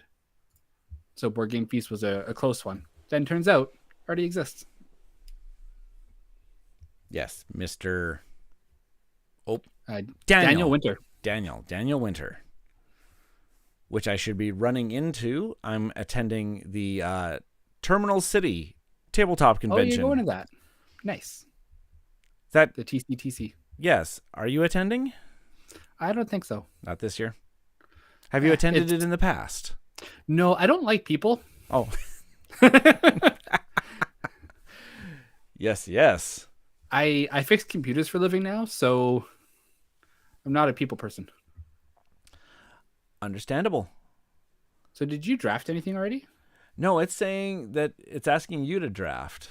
Oh, okay. It asked me if I wanted to be first or second. And then I had to confirm my turn. Well, so then, I will take the favorite crossbowman. The favorites. Yeah, take them on. Okay, and then it tells me it's my turn. Now, what shall I do? And so there's a fair amount of these different play board games online services, like there's Board Game Arena, there's Yucata, there's Boitejou, there's Board Game Core, which has some Splotter games. Okay. So like Food Chain Magnate I've played on there because I love Food Chain Magnate. Like all web interface, just with different selections of games. Perfect. So I drafted the knight, and I just grabbed the knight here. It says can only be attacked by units that are bolstered. Yep. So does that mean your crossbowman can't ping him off? Presumably he needs to be bolstered to ping him off. Okay.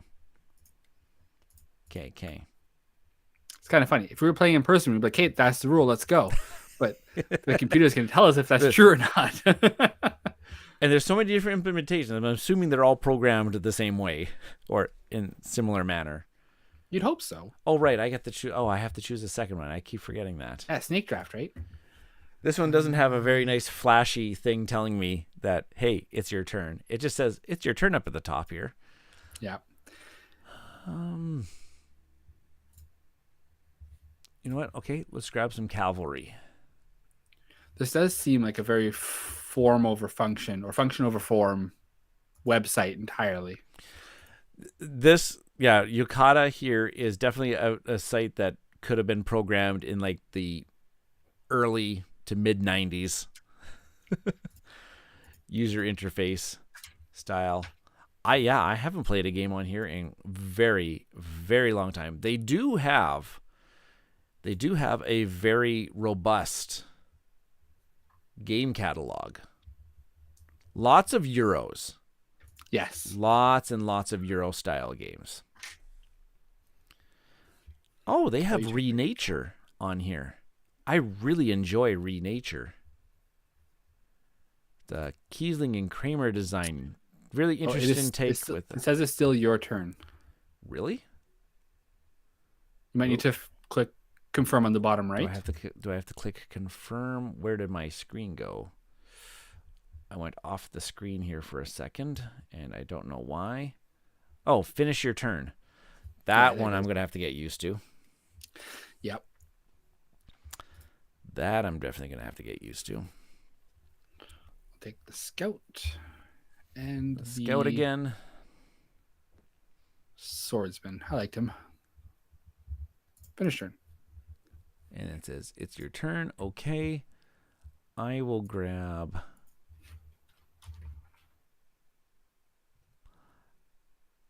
I'm going to try that Lancer again. See if I can make it work. And then what was the Marshal's ability again?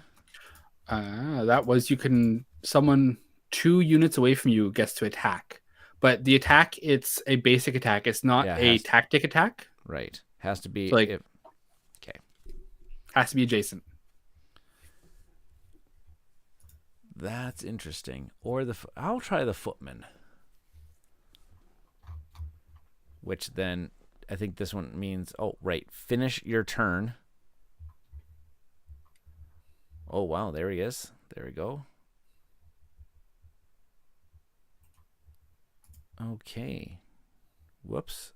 I accidentally did something with my framing.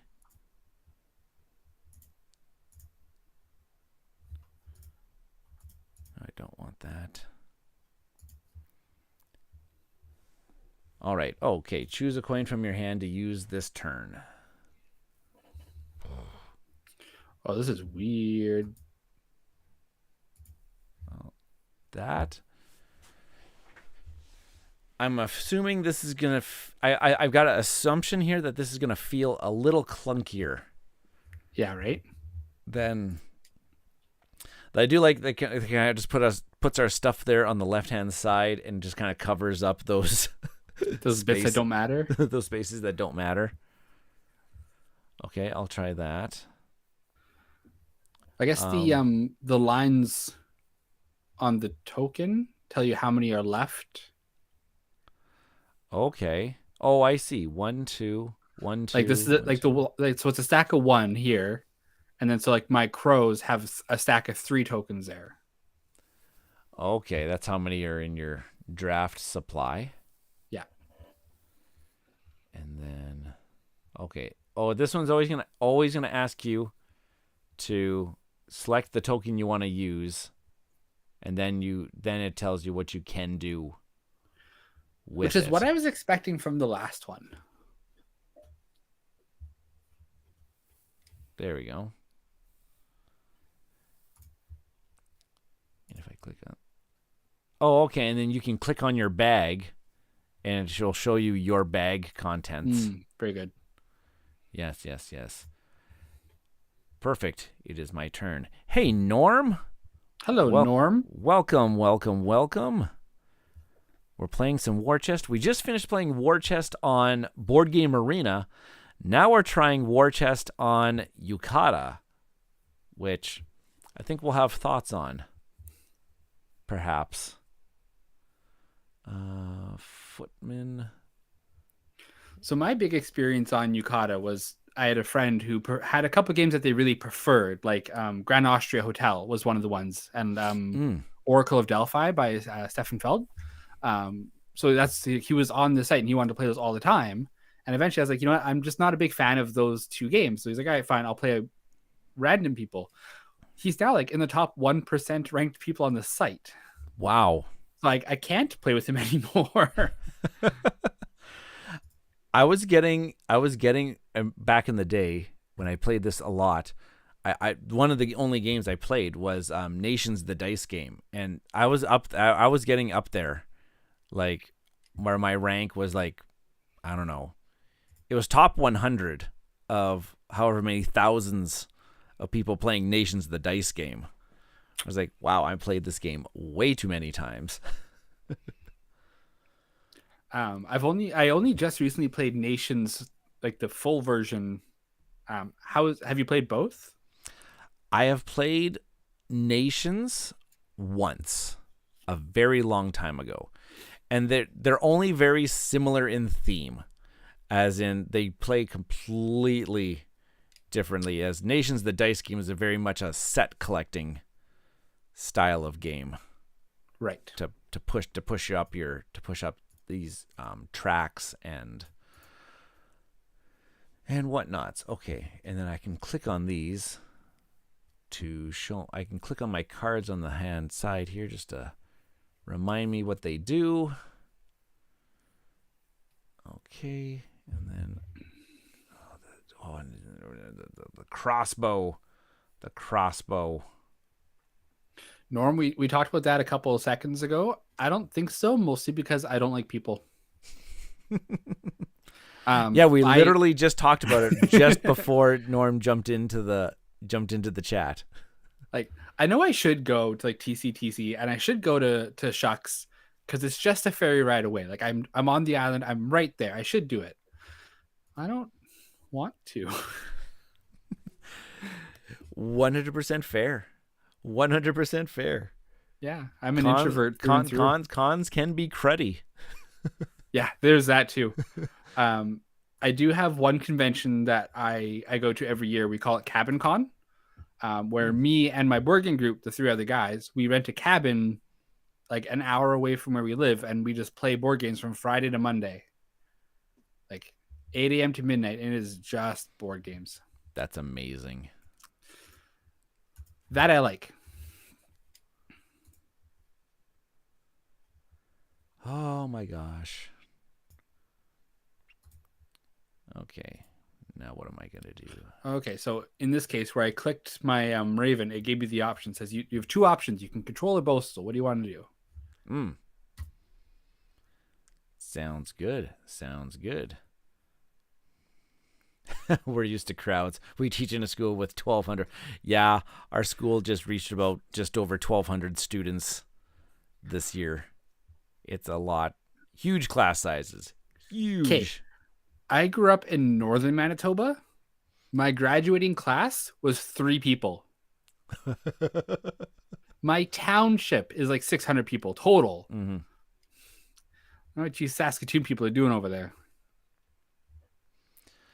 Huge class sizes. We have lots.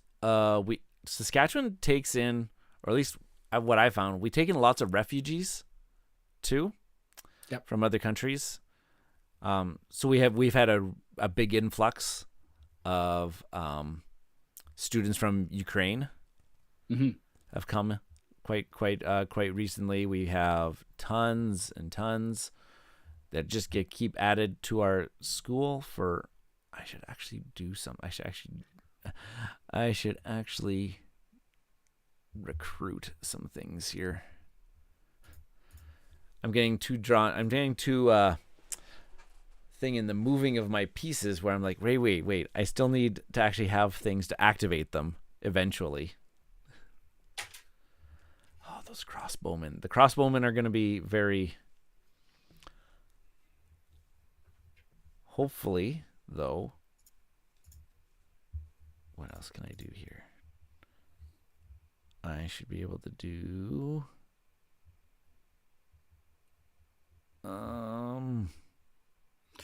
that one. So I lived in Saskatoon for 9 months. Oh, I remember this. Yes. Yeah. And it's like for those 9 months, it was from October until June. So I lived like through the winter, and then I moved away. But I was after culinary school. It was after college, so I didn't go to school in Saskatoon. I worked / lived at the pub, the Rook and Raven, if you know it, downtown. I know the Rook and Raven quite well. Yeah, it's rad. We were probably in the same establishment at the same time and really didn't really know. Probably. Because how long ago would you say that would have been again? 2013, 2014. Oh no, I may have been. No, I would have been back. I would have been back in Saskatoon. So yes, I would have been back in Saskatoon by then. I spent a bit of my teaching career, my first 4 years till about 2012, I think it was, that I spent teaching in southern Saskatchewan in a small town school.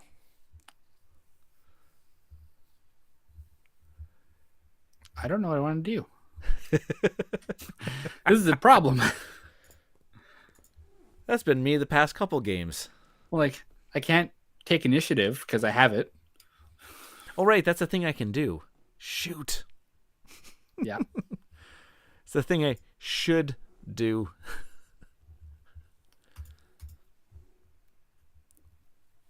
It should remind me, hey, remember, you can take initiative. Yeah, don't forget that.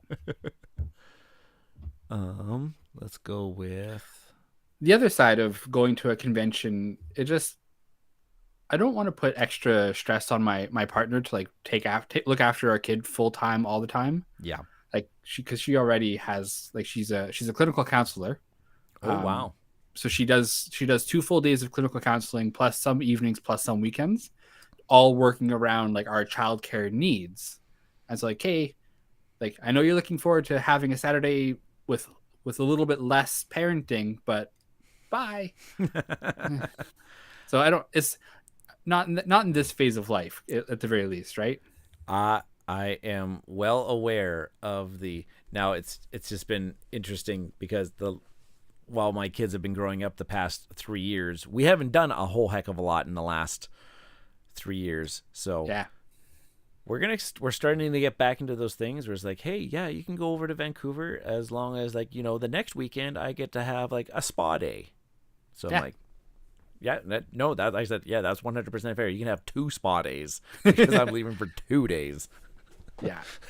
I know we were talking about this today, actually, because just talking about childcare and such. But she was saying like pre 2 years old, it was much harder. Now that she's 2 years 2 months, like she has a lot more individual play, and like she can like walk down the stairs by herself, and it's finding it some things easier at the very least. Yes.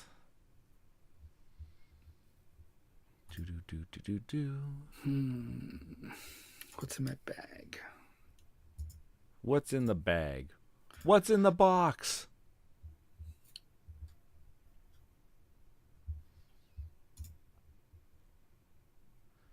All right. With this, I can take that finally. No, that's mine. Mine. Well, that's not what I wanted. Lousy. I know. Sometimes that draw, you're like, yes, I have all the power. And sometimes you're like, oh, dang. Why? Just like my last game of Quacks of Quedlinburg. It was very late in the game, and I had a massive bag of chips. And of course, it's like I bust within like the first 4 chips that I pull. And I was like, really? Out of all of these? We've concluded that the normal laws of probability do not apply to Quacks of Quedlinburg. Oh, I thought you were going to say it doesn't apply to math teachers. That too. Like, because you know what the probability should be.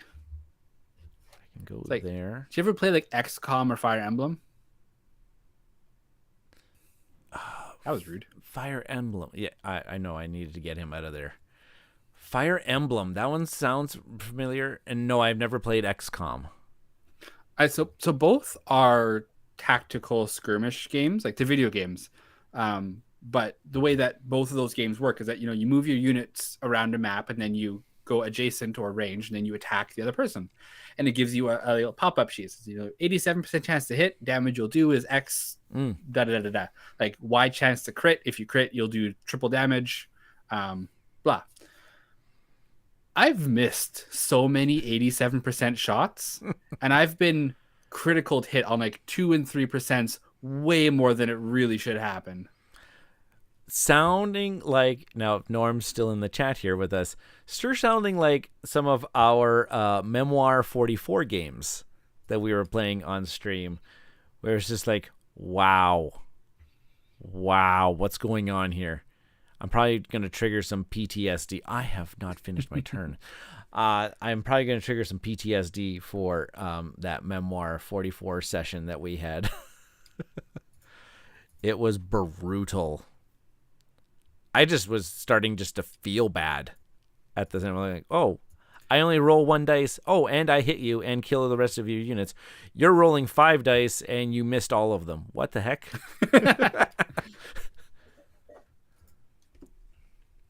Digital dice. Like true randomness. Is it true? I did read a story once about, I think it was Apple iPods had to implement untrue randomness because actual random, like in their shuffle for their playlists, because actual random didn't feel very random, generally because people would seed their playlist with a lot of one artist, and it's like, okay, why is this artist being played over and over? I want it to shuffle. So they had to implement a non-random shuffle method so that it felt more random. That's oh my gosh, that sounds so, oh, dang it. Lousy crossbow. Lousy horses. Where's our graveyard? Oh, you click our names. You just click our name, and then that shows us who, what, where, and why. Move you. And I will move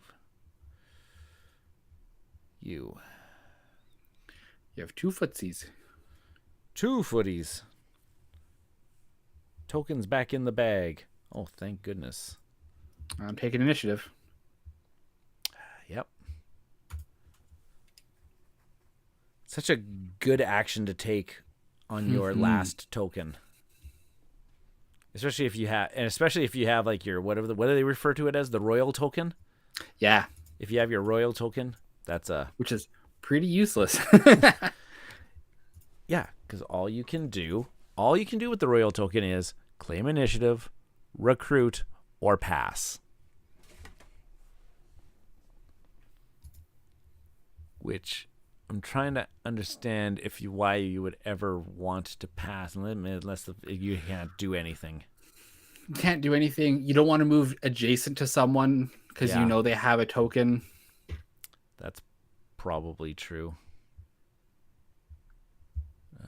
I can control a space finally.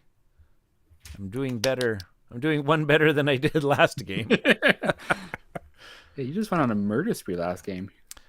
Yeah, I just killed a bunch of units, but then didn't really do anything. I will do that just to get another one of you.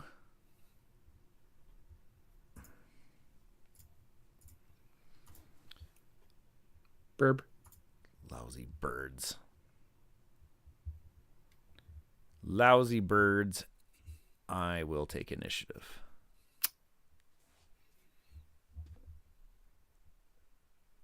Give me something. Give me something.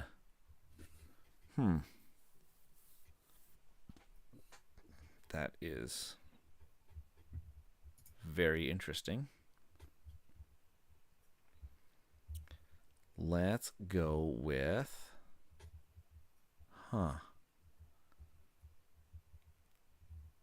Oh my gosh. I really don't know what to do here.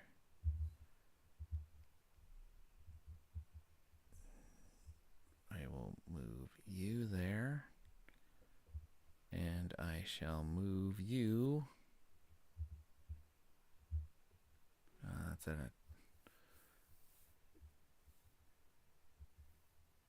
Do I want to move him? Yeah, sure. I'll move him back there.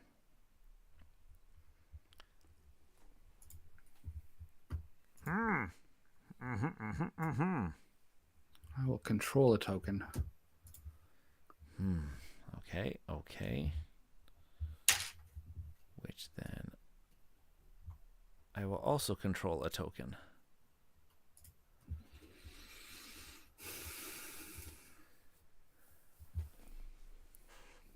This one's more tense. Like, everybody's kind of standing still, waiting for somebody to make a move.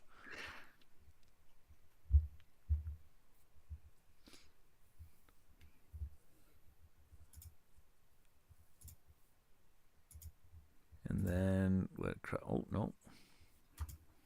What does it say? Crossbowman takes out my knight, but no.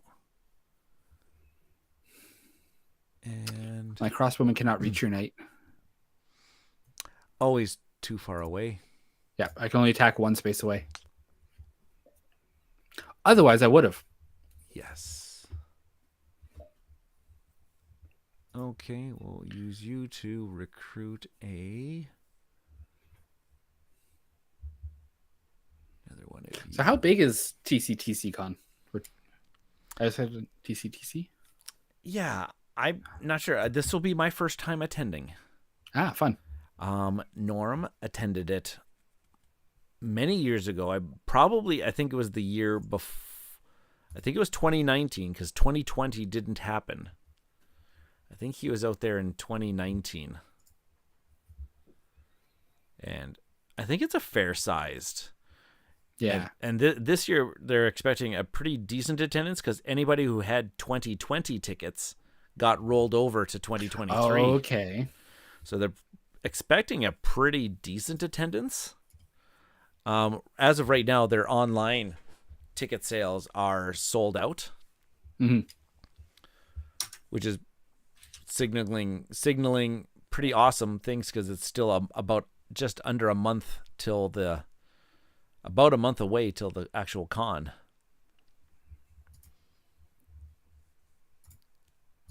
Where are you going? Over there, hey? No, focus on the swordsman. Don't focus on the bird. Yeah, actually, Victoria doesn't really have any big tabletop events. Okay. We had a couple. Like we had, I think it was, I don't remember what they were called, but there was a couple, but they weren't very profitable. Um, and so they just haven't been like they shut down before COVID even started. Oh, okay. There is one called Day of Board Gamers where it's just in the Legion with 50 people, and they have like a trade table. They run a math trade. I will say that the board game scene in Victoria is excellent. Like there's a lot of very enthusiastic board gamers, but there's no big conventions.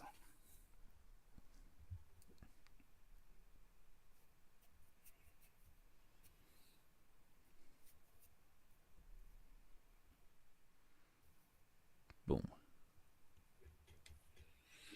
But that leaves me exposed. It does.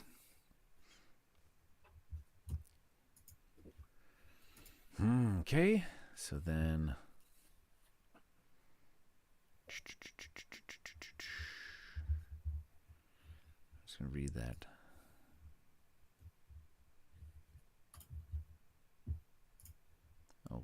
Okay. So then I will. Args. Let's bring in a cavalry right there. I like that. Maybe. Possibly. Because Perhaps. the marshal, choose a friendly. Okay, yeah. I keep forgetting what the marshal does, but I just reminded myself. Okay. Let's go with initiative. Yep. Ooh, finish turn. That's a okay. They need to make that finish turn button like bigger or brighter. It's just off to the side. So like I'm like, I'm done. Like, nope. You have to commit. You have to commit.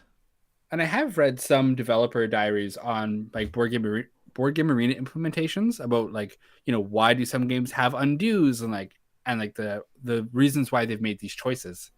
And a lot of it comes down to like board game arena, like their focus or their priority is real-time games, not asynchronous games. And so having an undo feature is a lot more tedious and annoying in a real-time game like you and I were playing. I played the wrong token. I've seen your token, right? Like, so yeah. It's a lot more strain on developers and the game to have an undo button. Okay, I can understand that. I really appreciate the undo button if it's like, say, a fairly, I don't know how you would say, like a complex game where your turn consists of multiple steps. Yeah. And as long as you're not like revealing new information, I don't understand. I like it too. Like they do very good job of like, hey, you have to draw a card. Okay, like you can't undo after you've seen the card. Yes. We really appreciate that fact. You're taking the initiative right away. Come on. Not fun. Let's go with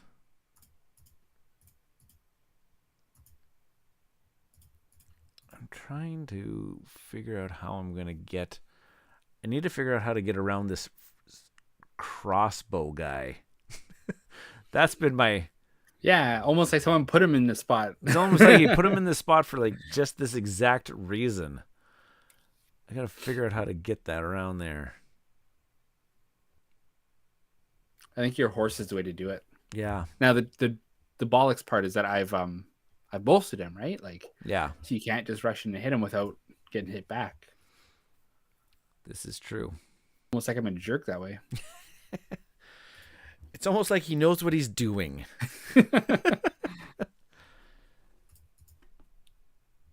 Yep. What is your last token? Do you mind telling me? It's a color. Oh, thanks. Oh my gosh. How much risk do I want to take on? Oh, you've won 2 games already. Just try something. Yeah, just go nuts. Go nuts. Go nuts for donuts. Oh, interesting. That's an interesting placement. You're lucky. I don't have a retaliate to this one, so I will grab one of these. I think that was my move because I should have taken the initiative. Actually, you couldn't because I took it first. Oh, so you took it that round. You took it Yeah. that round. Okay, well then, I wish I could have taken initiative. This is my first time actually using the marshal. And then shoot your cavalry. Wow, that was a turn. That was a turn. That was a violent turn. That was a very violent turn. I did not appreciate that, like, at all.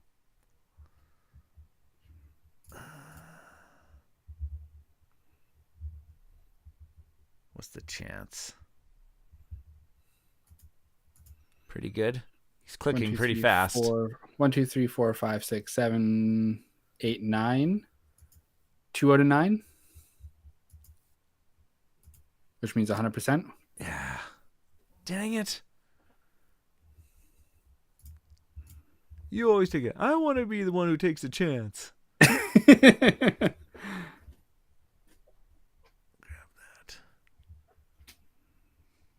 Surprised my swordsman survived this long. Sitting next to your knight. I know. I have knights in my bag. 2? You have 2 knights in your bag, apparently. Yeah. I just obviously cluttered my bag with a bunch of other crap. What do I want to do?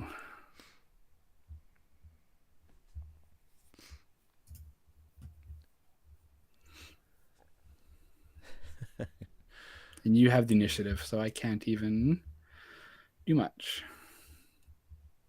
The rare pass? No. It's probably No. I'm just deciding, I'll move forward. I was deciding, should I move forward or should I back off and put a space between your knight and my swordsman? Okay. But I'll push forward. Hopefully you don't draw a knight. Yeah. Gonna see here. But the odds are pretty good that you will. Yeah, a 2 out of 5 chance. Yeah. To draw one. At least one. And I want to make sure that I want to make sure that I'm going to get lots of knights eventually here before things get out of hand. Okay. Take you. There it is. Well, if you... Yeah. It's like I was wondering, should I bolster that swordsman in case I draw a swordsman next to him, but then you'll slay him? And like, oh man. Oh no. Oh no. The crossbow card is very good. Oh my gosh. If you don't have the if you don't have a ranged, it's kind of a jerk. So either the Lancer, the Horseman, or the Berserker, I think, are your... No, we have not played with the Archer yet. I have to say, I don't think we've seen an Archer. If I remember correctly, the difference with the Archer and the Crossbowman was you can fire through units, but the Archer cannot attack adjacent.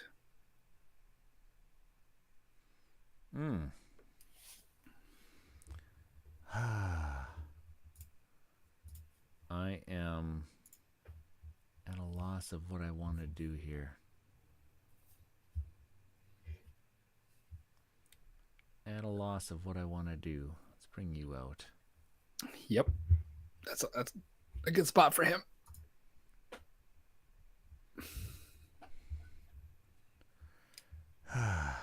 My gosh. What's going to go on here? Let's take a look. Shift. Okay. I'm okay with that. And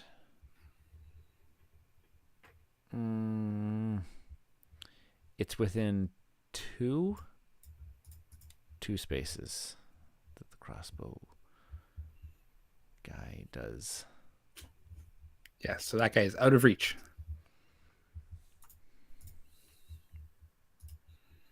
I will take that initiative, though.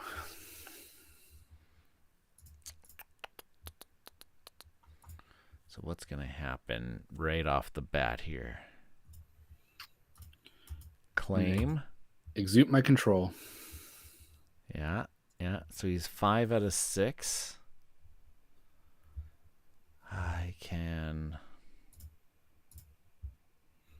Okay, what's in my bag now?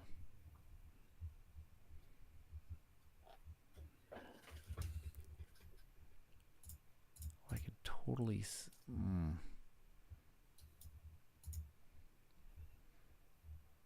Go that way. Oh, dear. Oh, dear. This might be my only best chance. I'll bolster. Of course you will. And then...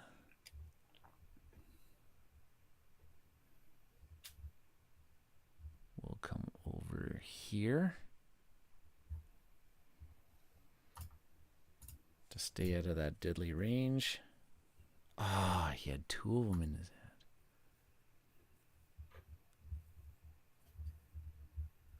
Let's see here.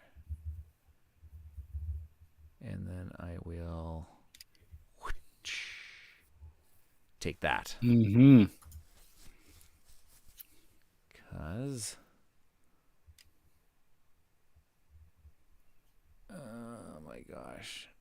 No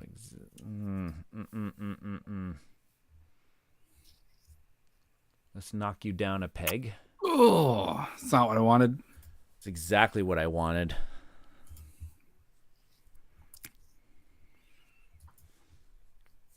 Crossbow. Right in the... I didn't like that space for your cavalry, because if you rush in, like, 1, you hit me for a hit, and then 2, you're standing on a control spot. Yeah, I'll take the control spot. I'll kill your knight. And then But now you're 1 away. That was a bigger move than it was. Oh boy. It was worth the sacrifice. I'll take initiative. Oh, this one's gonna come right down to the wire. I think. This one's a much better. Now that we have 2 games. I kind of like playing this on Yukata now. Once you get used to the interface, like, okay, it makes sense. Yeah, makes sense, yeah. But not necessarily intuitive. Not that I do like it. intuitive. I do like it. This one where it's just click the token. Okay, now do the action. Yeah, I like that quite a bit more than BGA's options. You can still do standard attacks with the crossbow, right? I can attack adjacent, yes. Yes, you can. Yeah, it's not just a specific. Following all the same normal rules. Mm-hmm. Have to play the crossbowman token face up, blah, blah, blah. All right. So I can... The heck are you doing there?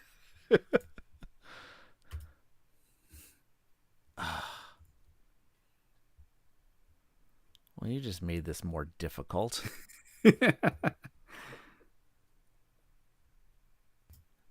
No, you're not supposed to do that. Not allowed. You delayed my thing by a turn. Well, actually, several turns because now they gotta go back in the bag.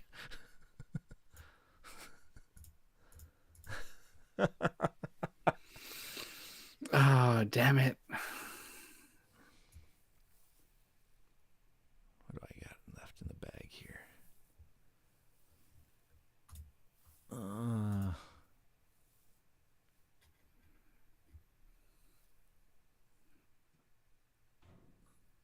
Wait a minute. What do I got coming up? And you've got initiative. Oh, it's because you have initiative. I guess that means I have to take the initiative away. But that puts me a turn behind.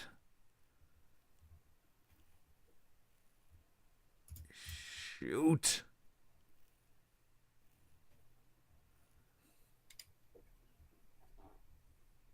Right there.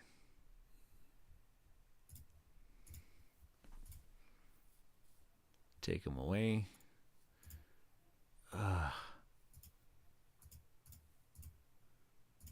And that is all your cavalry tokens gone now. All the cavalry have been.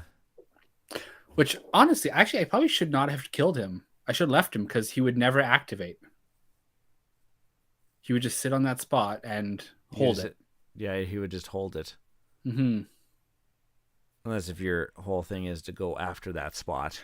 That is kind of my goal, because your other 3 units are all deployed, so you can't deploy another person in that spot. Well, foot soldiers. Foot soldiers. Foot soldiers can come out. But I don't know if I really want another foot soldier on the board. Can you have more foot soldiers? No, you only deploy 2.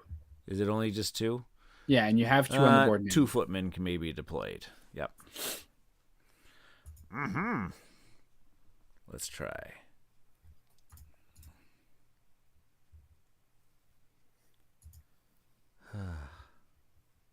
Swordsman. Haven't seen you in a while. Haven't seen you in a while.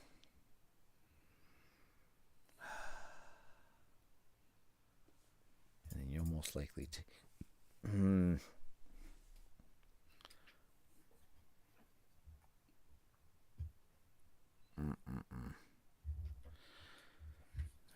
No, sir. I don't like it. How much are you willing to risk? Because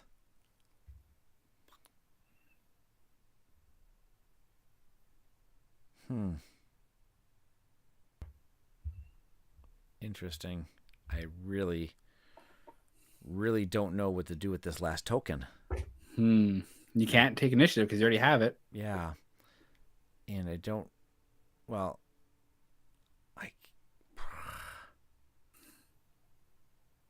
this is such a good game. This is such a good. This is actually a tense. This is actually a tense decision that I need to make here, because you have so many crossbow tokens. Now, are the ones that I'm seeing in my, are those the ones that have been discarded? I'm trying to. Can you see my ones that have been discarded? So I can see that you have one knight and 1 footman discard, then 2 face down discards. Okay. Okay, so then I can see that you have 3 crossbows discarded, 2 scouts, and 1 face down. Yes. Is that what? Okay, yeah. That's the. And my bag is empty. Oh, okay. What are the? Oh, if I click on your bag, it says, oh, it says 0. Oh, you've got 1 in the hand and. Okay.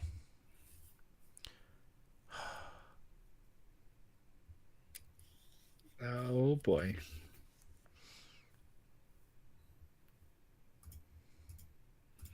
And you take initiative. Initiative, yeah. Because now everything goes back in your bag and you draw a crossbow. And I kill him. Yep. I couldn't not. Yes, you couldn't not do that. So let's go with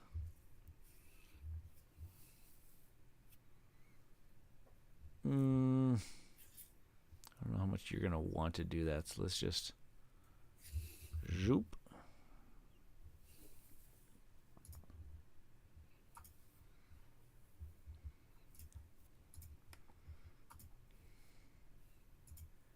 Ah.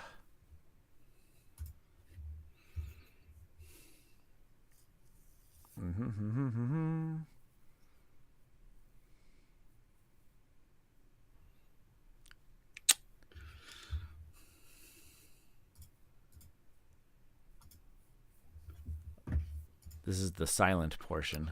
So you have no more knights left in your bag. So I have some time. Oh, but I can't reach him.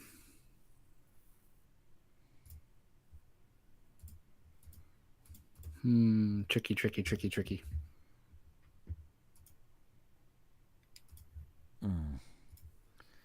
Yeah, but you're going to get that one location away from me again. It's within the next little bit here. Or, yeah, 2 locations away from me in the next little bit here.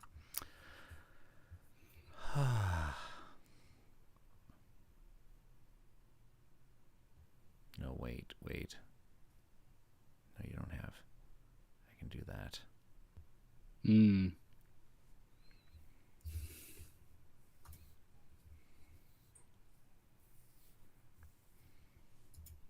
So yes, I can flip this token.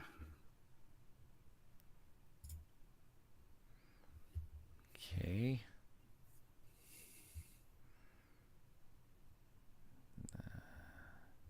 Whoops. I misclicked. Which one did I want? Whoa. Okay. Arrow.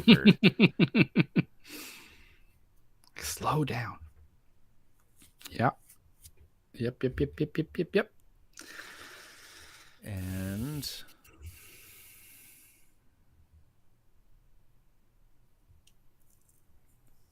oh, right, because you can do both. Yeah, you can maneuver both of them. Well, let's move a swords guy.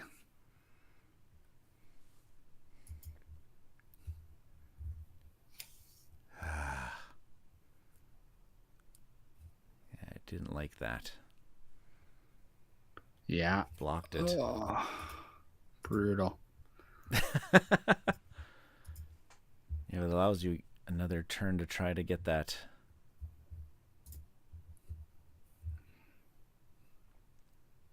Okay, and then initiative. You get a fresh hand of Chips, which you probably draw the one you need to kill my crossbowman. A 1 in 5 chance to draw that pikeman. I guess it's 1 in 5 chance, but you do that 3 times.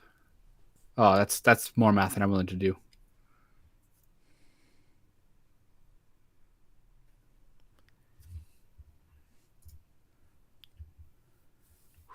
That just saved me. That saved my game. Yeah, you were one way from losing at least. And took away that guy.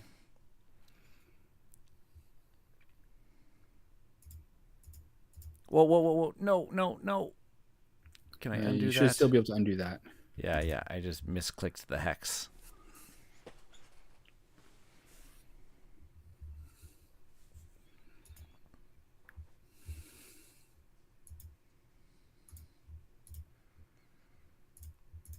Took that one back. This is back and forth they go.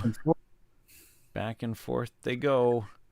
Although it's pretty rare that you get to the opponent's other side of the board. Yeah. And we've both done it now. That's slightly better. Oh, shit. Initiative. Yeah.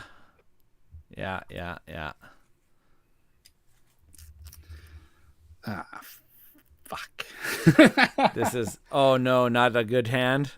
No, not what I was hoping for. Oh well. C'est la vie. Oh, that's not a good position. but come down there.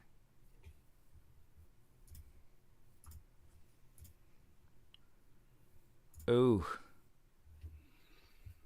That scout is super powerful. Yeah.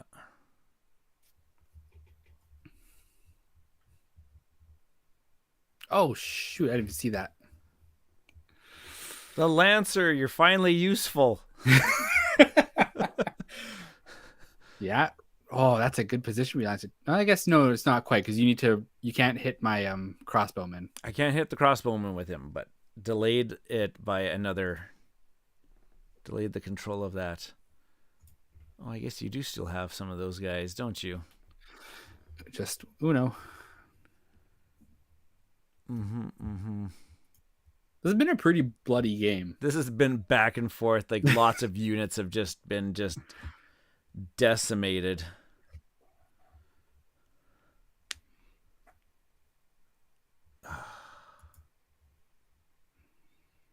No, I should have taken initiative. Why didn't I? Oh.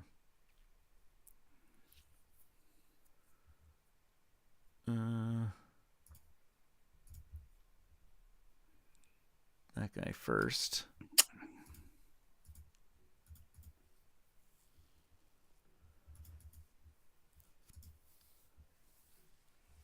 Oh, the crossbowman is just going to be like the one that's just like the last man standing, doing his last hurrah.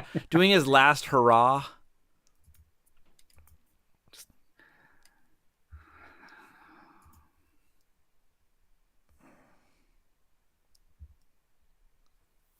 Take back my spot. Oh no. Oh, but you only have one unit on the board. I have my two. That's like this is a war of atrophy here. Like your knight is. Give me my initiative. Oh, my goodness. That's something, man. Yeah, the knight's done me good. He's made his rounds. He's hard to kill, like, because having a bolstered unit, it makes him so much harder to, like, so much more infrequent to use. Yeah, and it gives you a defense, like just knock down the bolstered unit to back down to 1. Yeah. Oh, yeah, that's a good unit. I like it. I like that. We haven't seen the knight in the other games. We didn't see the knight in the other games. Light. Oh, geez, it's my turn. Sorry. Oh, you're all excited about initiative and you don't want to use it? Like, I'll take it. Yeah.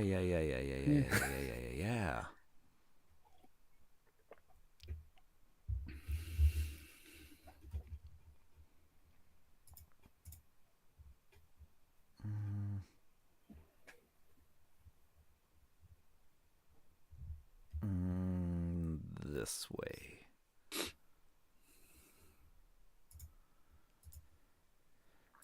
Oh my gosh.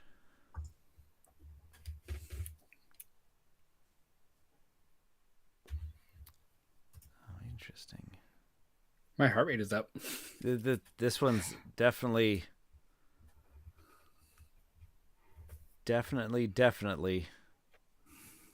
Donna.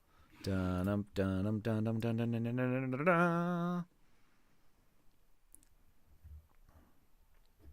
Oh my gosh. Oh my gosh. Oh.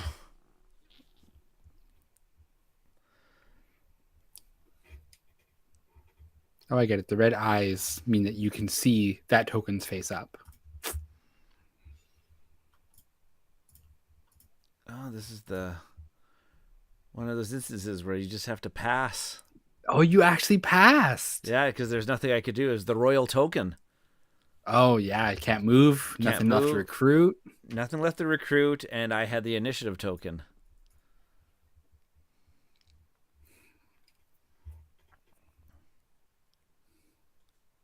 Oh, and that crossbow is sitting in just the right spot. Indeed it is. Indeed it is. Wow, this game is something. But this is what I mean when you get someone who's as equally as enthused and of an equal skill level. Like, oh, I love exploring games like this. Okay, what do I do with this token? Where can I put you? What can I do with you? Because I think it's yeah. Oh gosh, I'm in a tough pickle here.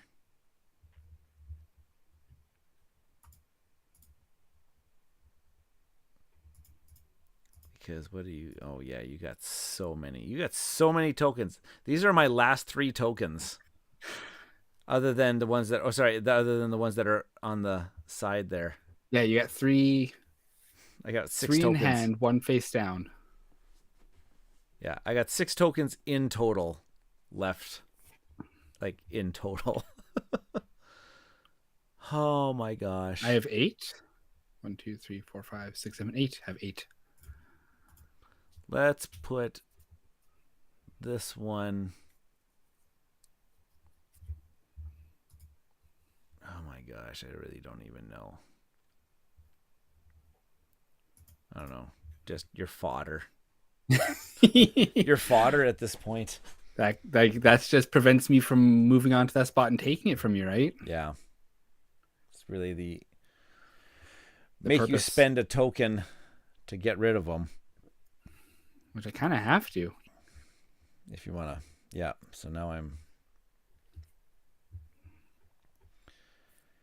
Oh, your bag is so well set up for.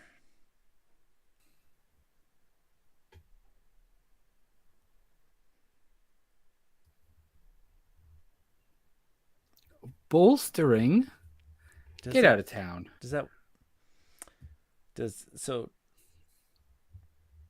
Yeah, so you'll still be able to attack him because your unit is bolstered. Yeah. But he won't die on the first shot. No. Finish. I don't know if I really liked that move that I just did. I don't know. Bolstering your knight? I don't know if I am 100% sold that that's what I should have done. Because you have 4 tokens, you said? 1, 2, 3, 4. Mm-hmm.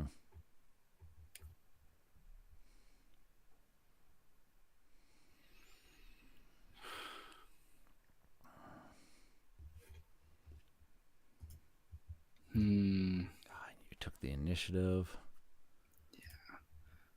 Oh my gosh, that's the move. Yeah, that's the move.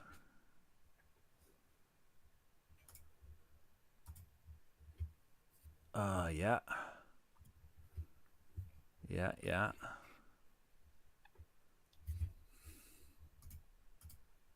Get out of here. Yeah. No, I don't think I should have done that first. Oh, really? Okay. And then...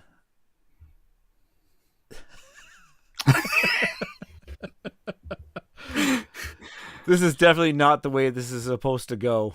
I have to pass. Wow. I had the royal coin and I have initiative. There's nothing else for me to do with it. Yeah. Yeah. And then I don't have that. I only have the 3. I only have the 3 You only coins. have 3.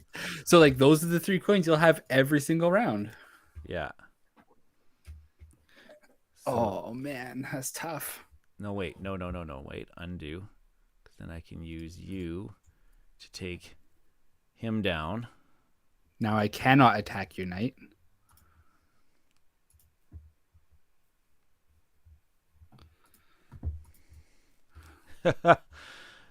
This is one of those games that's just right down to the wire.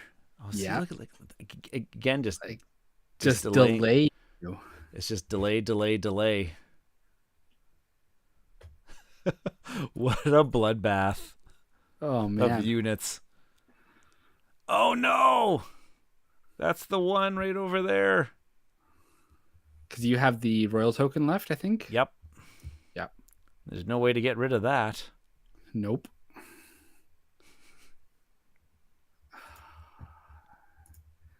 I'll take the initiative. Yeah, you have to.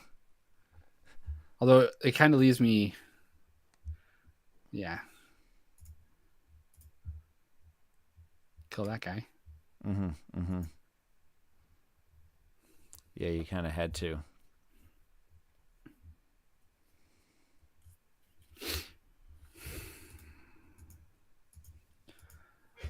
So what's your?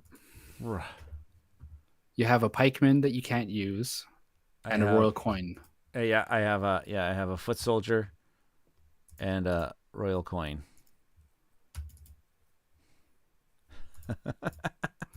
Like, no, because you're gonna take initiative. I won't have a guy to attack you. You'll draw your knight, and you'll take the victory before I can shoot your guy. Before you can shoot him. Yeah. It's the way it was supposed. That's the way it was drawn up.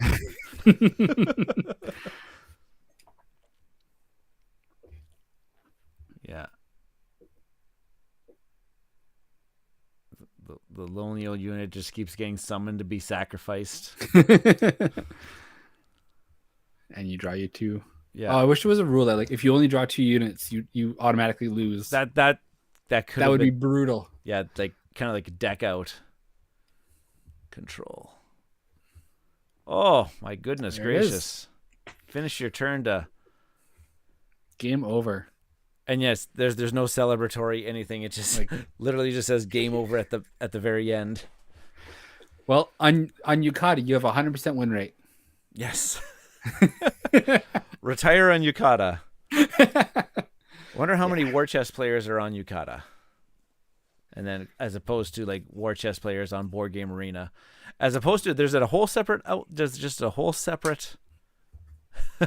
website called War Chest Online. That's crazy. That was a good one. That was a really good one. Well done. I finally got my legs underneath me again. I was scared there for a bit. I was like, oh no. It's just that crossbow is just sitting there in the middle, pinging everybody off. It's in just the right position. Yeah. That crossbow's helpful. It is. But you used that knight very well and like made sure that none of my guys were able to get him. That night, yeah, he made his round all the way around that board. Yeah. That's a very powerful unit. Well, as I ping your guys off, like, hey, now your knight's going to trigger every round or every other round. Like, oh, man. Whew. Well. I'm hot now, man. I'm warm. My heart rate is 91 beats per minute. I love it that games can trigger that sort of autoimmune response. Oh yeah. There's have you ever played Food Chain Magnate? Yes, I actually have it. Is it visible? No, it's just sitting right behind a box right now. But yeah, yes. So that is my favorite game, and when I play that, like my heart rate is like high the entire game because I'm just so excited. Yeah, that sounds like my friend Ian when he plays Terra Mystica. Oh man. He is like he's up out of his seat and he's pacing back and forth in front of his seat and just he's like no sir, no, I don't like it. He moved in. So good. So good. Thank you, Alex, for joining me. These are lovely games. Yeah, thanks for having me. Yeah, absolutely. I'm glad that you took me up on the offer for 2-player month, and like you snapped up like War Chest like pretty quickly, and I see for good reasons. Yeah, it's good. It's so good. And I'm assuming like games are snappy. That one game right here, that one was taking a bit, but that was because, my gosh, we were just like back forth. I take your location, you take my location. Our fates hung in a delicate balance on a knife's edge. Oh, and yeah, so good. I wonder if why they chose not to do like a kind of like a deck out. Maybe it's just like, nope. In war, it's like right down to the last thing. Even if it's just that last guy that's always activating every single round. Like, I wonder if there is some, like, if I had managed to kill, or if you had mistakenly like bolstered your knight one too many times, like, okay, now you can't activate anything. Would it just make you pass until I go and like complete everything? I think that's how the rules are written. I think that would just be, I couldn't. Yeah, if I just had just the royal coin left, yeah, all I would do is pass. I think it says here the game ends as soon as one team places the last control marker. Mm-hmm. So you just do your thing. I'm assuming as just players, you would just like, yeah, you win. Well, yeah, we're done. Like, okay, but I need the stats on Yukata. Like, I need to upgrade my journeyman status. What am I at here? Next game. Oh wait, next game. Jump to your next game. What is my next game? Oh, I think I sent 2. Invitation list, personal. So oh yeah, you can feel free to ignore that one if you want. Or we just have an async game of War Chest going. How often do you think to check Yukata? If this is my only game, my big struggle with Yukata was that like for some reason the email notifications never worked. Oh, so I would never think to check Yukata. Hmm. What are you? You are a merchant. My Yukata. Game history. Well, I'm a few down from you. I'm just trying to. Where do you find that? I clicked on your name, and it brought into your profile. Oh, player information. Here we go. I am a merchant. Yeah. I don't remember what these were, like what it was. Oh yeah, your next promotion criteria: have won 9 different types of game, have bested 9 opponents, collected 250 points, need 1 game with a true skill of 900 plus. I have the 1 game with true skill of 900 plus. That's my Nations the Dice game. That's sitting there. Yeah. And my 1 game types: Hadara, Rajas of the Ganges, Castles of Burgundy, and now War Chest. And bested opponents, Pyrocon. There we go. As well as Ladybird, Gruey, and Tommy 1977. Very good. Wow. Okay. Oh, I have a lot of games that are on my favorites list. I should probably add War Chest. Do you like Grand Austria Hotel? I actually really, really do.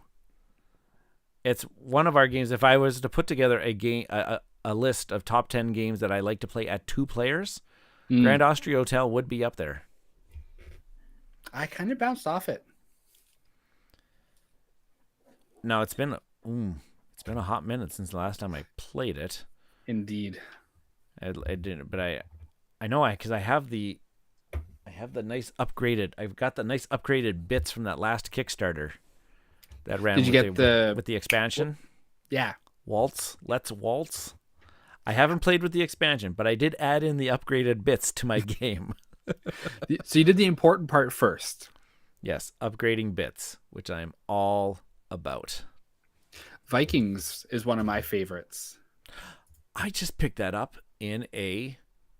So I have a funny story with Vikings. Is that I owned it for a long time, loved it, played it a bunch on Yukata, got bored of it, so then I sold my physical copy, and then I'm like, played it again, and then I'm like, played it online again for some reason, and I'm like, oh, I really enjoy this game, and then I saw it come up in like a local like classified ad, and I'm like, pick it. I think it was the guy that I probably sold it to.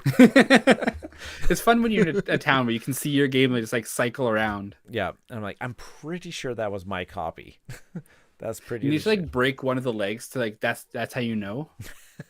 If there's a blue Viking with a broken leg, it's my game. It's the blue Viking with the little Sharpie on the very bottom of the leg, at the very bottom of the foot.